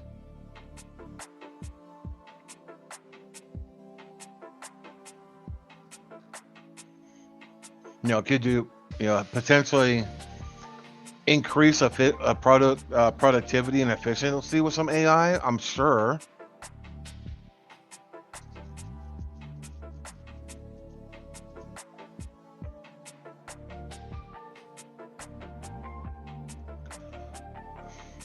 How do I convince my dad to let me set up a firewall for a small business? I've never done it and I want the experience. He says if it ain't broke, don't fix it. Uses the same simple password. I'm going to be a little bit. Hold on a second. We need to do this. So I need to do this. I need to do this. I'm going to be a massive right now and just tell you, stay away from it. No offense. No offense. Maybe help him change his password, but stay the heck out of that firewall. I know 1,000% you mean good intentions, but no. I would try to advise them on potential security issues, but you are potentially injecting yourself into a business liability situation by messing with that firewall and cause a cybersecurity incident if you do not configure that correctly. And you said it right there in your chat. I've never done it before. Maybe get to use one of the same model he has. You can put it in line. So let's say hypothetically you got, Comcast, Verizon, or whatever, home internet. You can put it downstream between the Comcast and your workstation, your laptop, and mess with it. Get to know it. Get some experience with that. Go to YouTube, learn how to configure it, learn how to do stuff. Do not use your dad's business firewall as ground zero for your testing and learning. Please don't do that. You're going to cause a problem. Sorry, I am the guy that was going to shoot it to you straight. And that's just the way it is.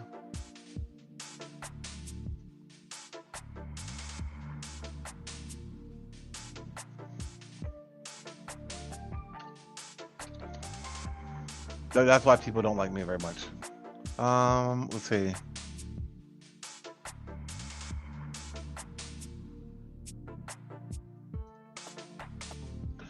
Yeah, I did, Terrence. So, I did. So I was working for Comcast Cable at the time, redoing a lot of their head ends, which is where, like,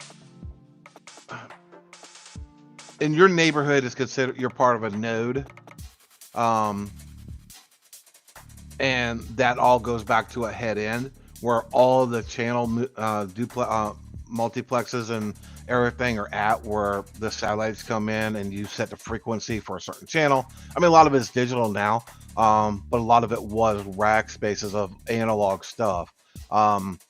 So I had to redo all that, realign massive satellite dishes and all that stuff for Comcast off of US Cable when they did that big buyout. And I was working at nights and weekends consulting and doing network jobs and all that stuff. Like I would And it kind of worked out a little bit because we would have businesses that would need 5, 6, 7, 8 network jacks put in for some new team members coming into the organization. And I would go in the weekends and do it. Their staff was gone. Somebody, the office manager or something like that, would either give me a key because they trusted me, or they would meet me Saturday morning, let me in, and Sunday morning if I needed it.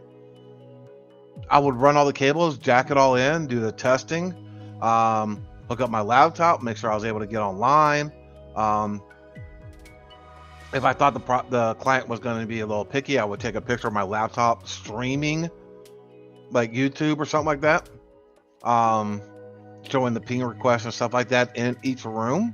But yeah, when I was there, it tested fine. I was able to stream. You can see a camera. It wasn't clear back then. It's not like the same ones we have, but it was clear enough that you can see the room where I was in. You can see the ping results, and you can see that I was streaming. And it saved a lot of return trips. So yeah.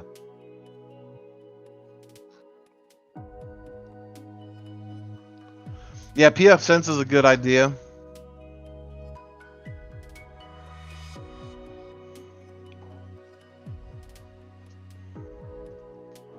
But if you want to get more specific about that particular one that your dad has, you know, I would go to Amazon, eBay, whatever, Facebook Marketplace, even though that's a freaking dumpster fire.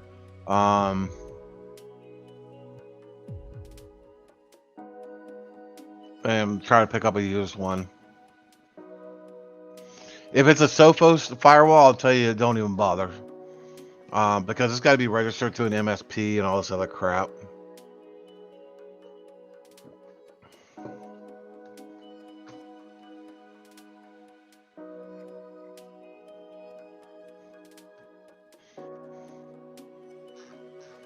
Let's see, any other comments to comment on?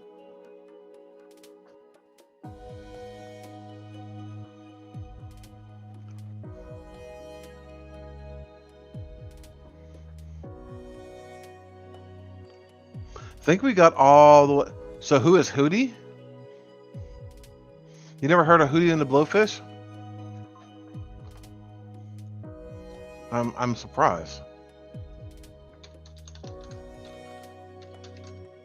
Oh, I can't type. I've been freaking working since 6:15 this morning. Why can I not type still?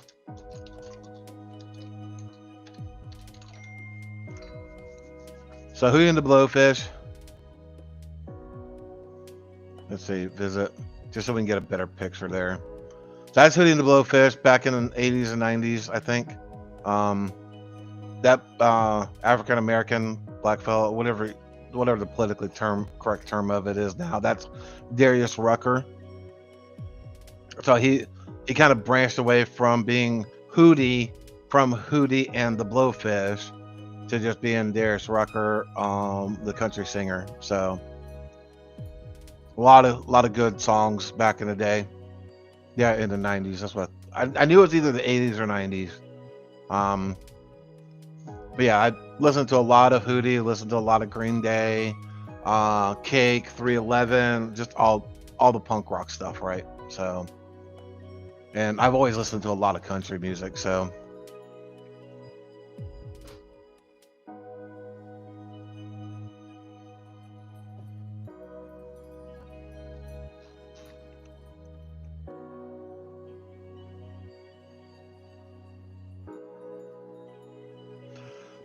Ironclad, again, I completely understand. It's your dad and his girlfriend running it.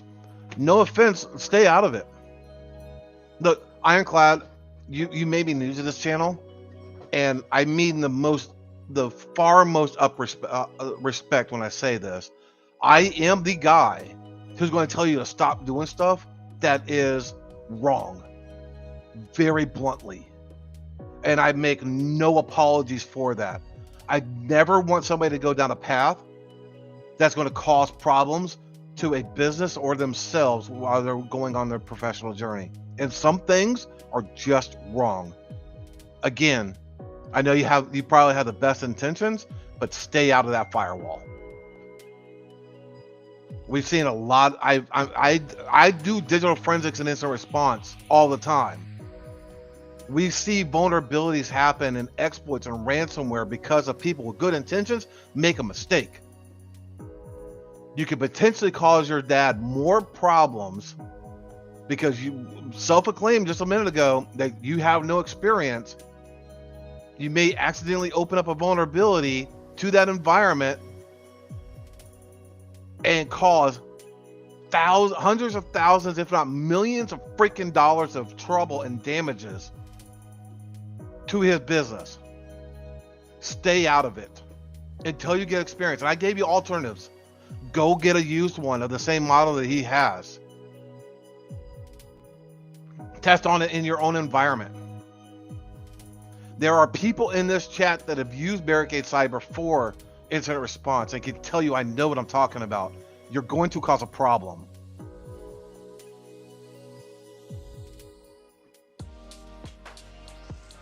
Please, for the love of God, listen. Do not go messing with this firewall until you get more experience.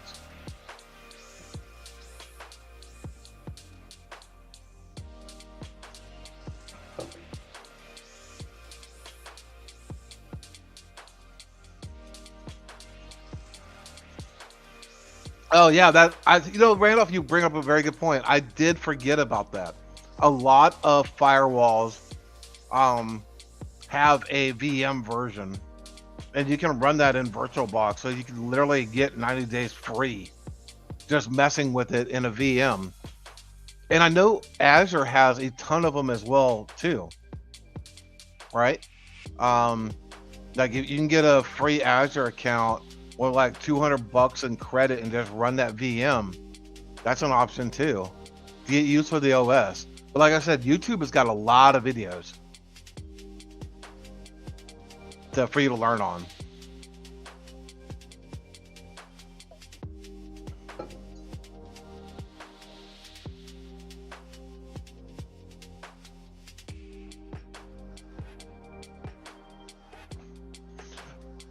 Yeah, I would have been a lot more vocal and graphic if this was the Barricade channel, because this. Anyway, again, Ironclad Rickles, utmost respect and everything, but do not touch that thing. We literally had a case.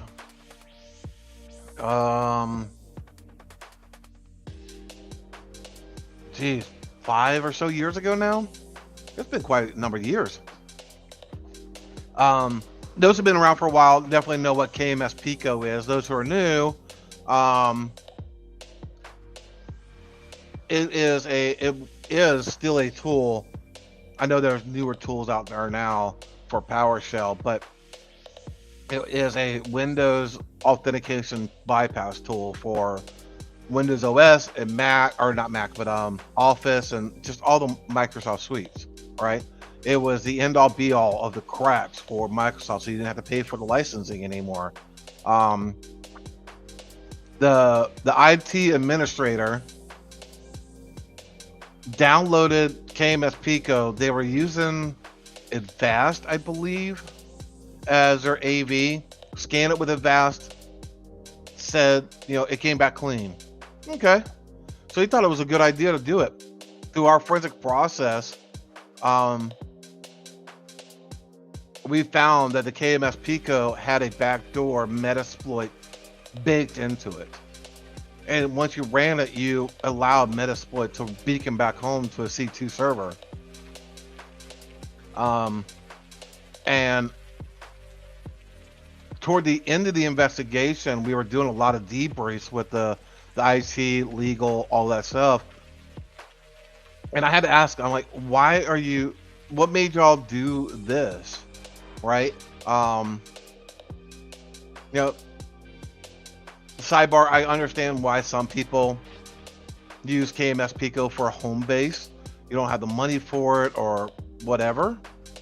But it's really not a good idea for businesses to be doing that. The owner didn't know what it was. I had to explain everything like I just did. And the owner got upset because they have what's called a volume license key, the VLK. So they had paid for licensing for everything. The IT manager said it was just easier for me to run this tool and move on with my day onto other problems than to go hunting for the proper licensing key. Good intentions. Small firm, probably 20 people, if that much. Geez, I think the firm may have had like 7 or 8 people, maybe. After my company's cost, legal, everything else, and the ransomware payment, they ended up having to pay $3.2 million.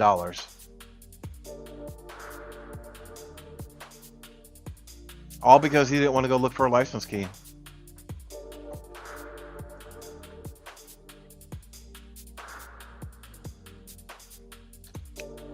All right.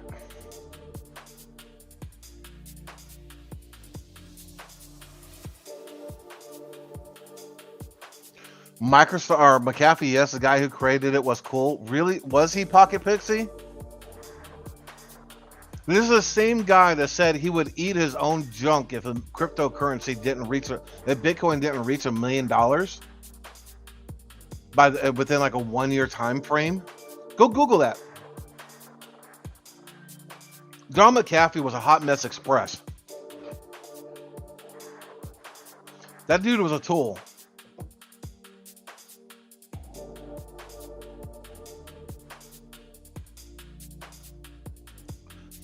Did you have to fire any of your clients? Yes. Under what circumstances? Non-payment and just gross negligence. Like when we're fussing at you for over a year to apply, certain controls, or certain vulnerabilities. Like you really need to get this patched. Here's a full doc. Please go patch this. This is very, very bad, and they're still not doing it.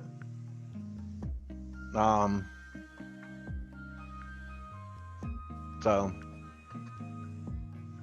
most of the time it's because of lack of payment. Pure financial. Unfortunately.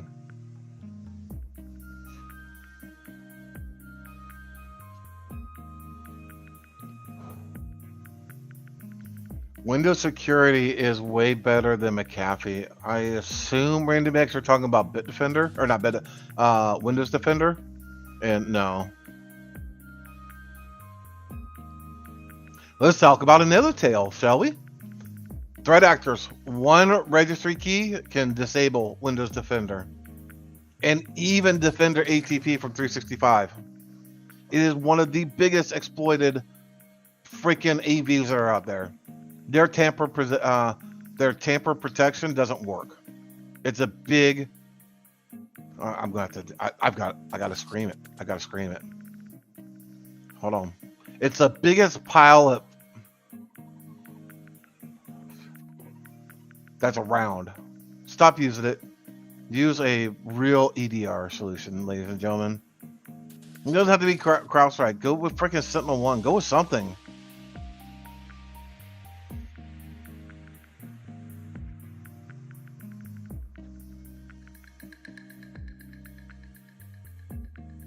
I really hope you're talking about John McAfee and not me.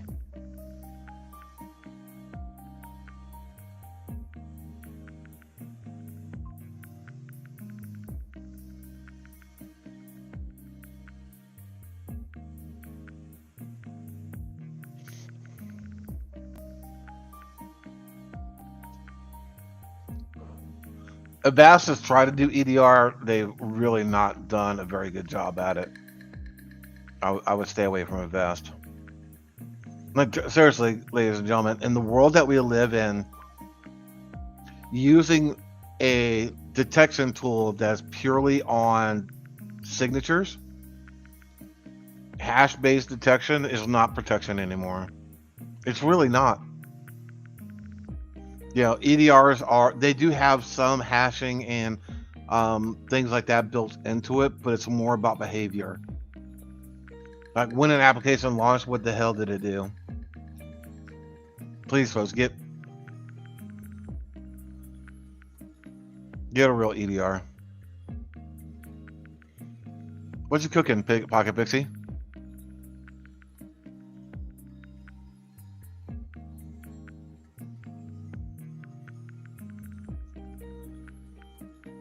Yeah, it's a sad reality, Brexy, unfortunately.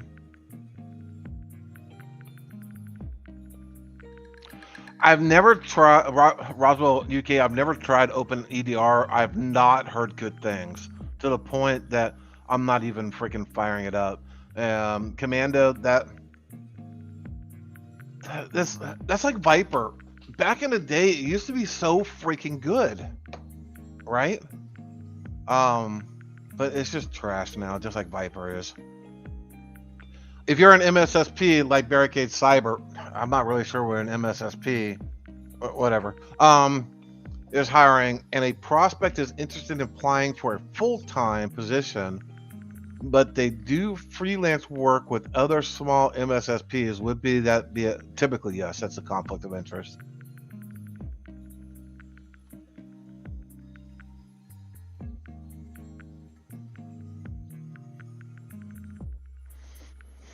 Oh, hold on. We're gonna go to school today, aren't we? I think we got a bunch of new people here that have never heard me rant about some of these things. So welcome to the party, people. So we're just gonna do this. We're gonna do this because Huntress is not an EDR. They're not an EDR. They're not a EDR. They're not. They're just not. And I really hope my sounds came through on that. It does not look like my sounds came through. It looks like I failed on that one. Is that because... Oh, because I did the window. You know what? Let me...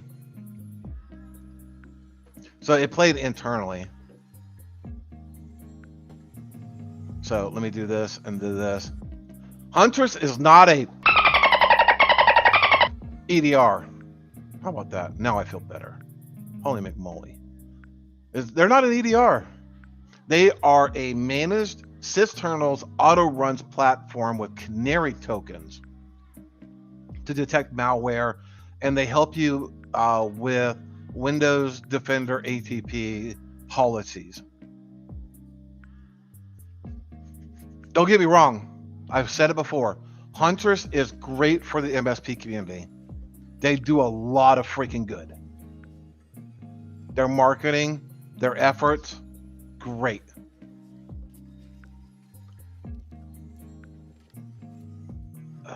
It's not an EDR tool.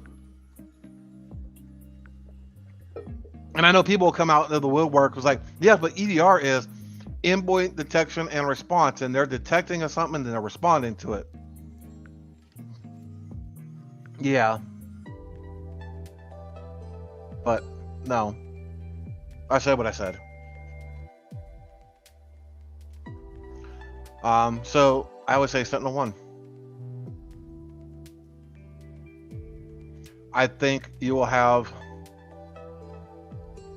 more success in earlier detections with a Sentinel-1 than you ever will with a Huntress. My dolphin sounds like a duck in distress. Does it? This?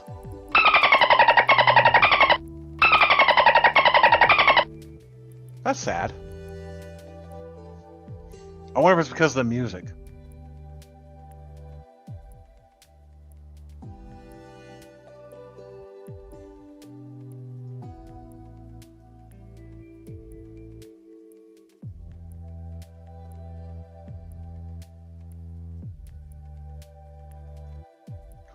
Random X, we sell CrowdStrike, so if you're interested in, you know, a little with some, we sell that with our IR retainer. So if that's something of interest, you should reach out.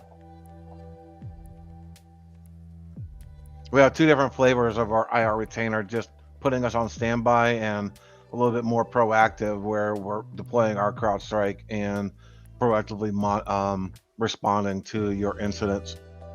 And there's people in this chat that I know that use us for their IR retainer setup. I'm not sure if I'm allowed to. Oh crap! My people are pinging me.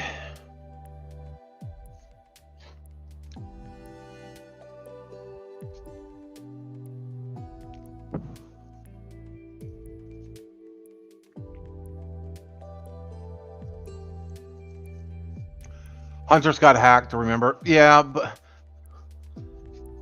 I would hold Hunters the same that I do with CrowdStrike in that regard. You know, Hunters came out, if memory serves me correctly, it's been a while.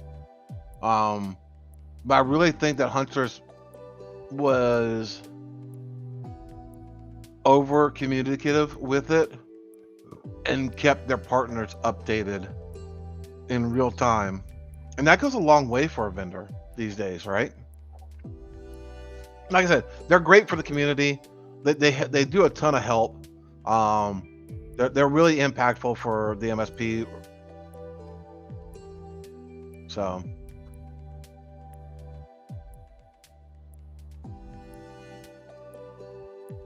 what guy?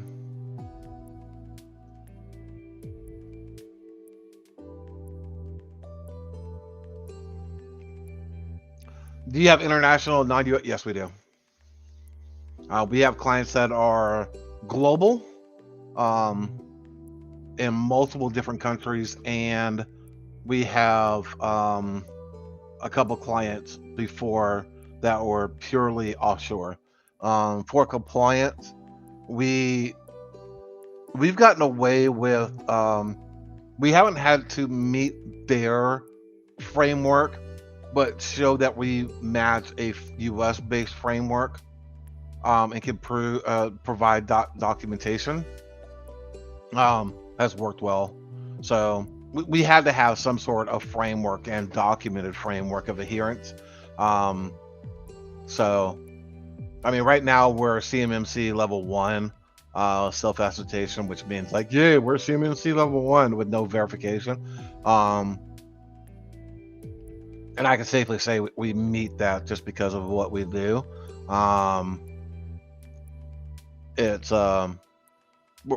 trying to get down the path to level 2 so we can get into DibCat and stuff of that nature, which is a whole different thing that I just want to go playing traffic on. Brex, I agree with Eric. Hunters, while on the surface does what EDR seems to do, it does have heavy reliance on Defender and other tech stack. Yeah, absolutely.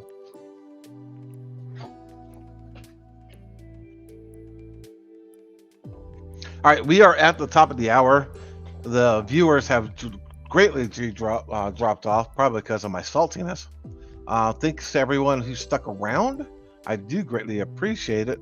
Until next week, y'all, stay curious.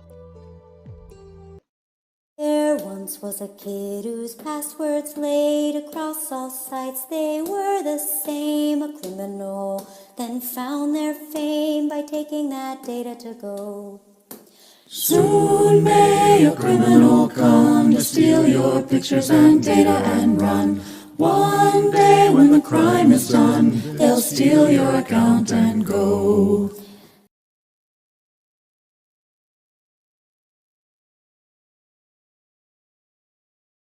Hey everybody, I hope you enjoyed that content. Keep the cybersecurity train going by connecting with the other Simply Cyber community resources. We have the Discord server that's lively and always keeps the conversation going. You can connect with me directly on LinkedIn. And also every single weekday morning on the Simply Cyber channel, we're doing live daily cyber threat briefings, 8 a.m. Eastern time, as well as Thursday at 4:30 p.m. We're doing live stream interviews with industry experts, and we produce videos that we push out every Wednesday morning. I'm Jerry from Simply Cyber. I hope you enjoyed the content, and we'll see you in the next one.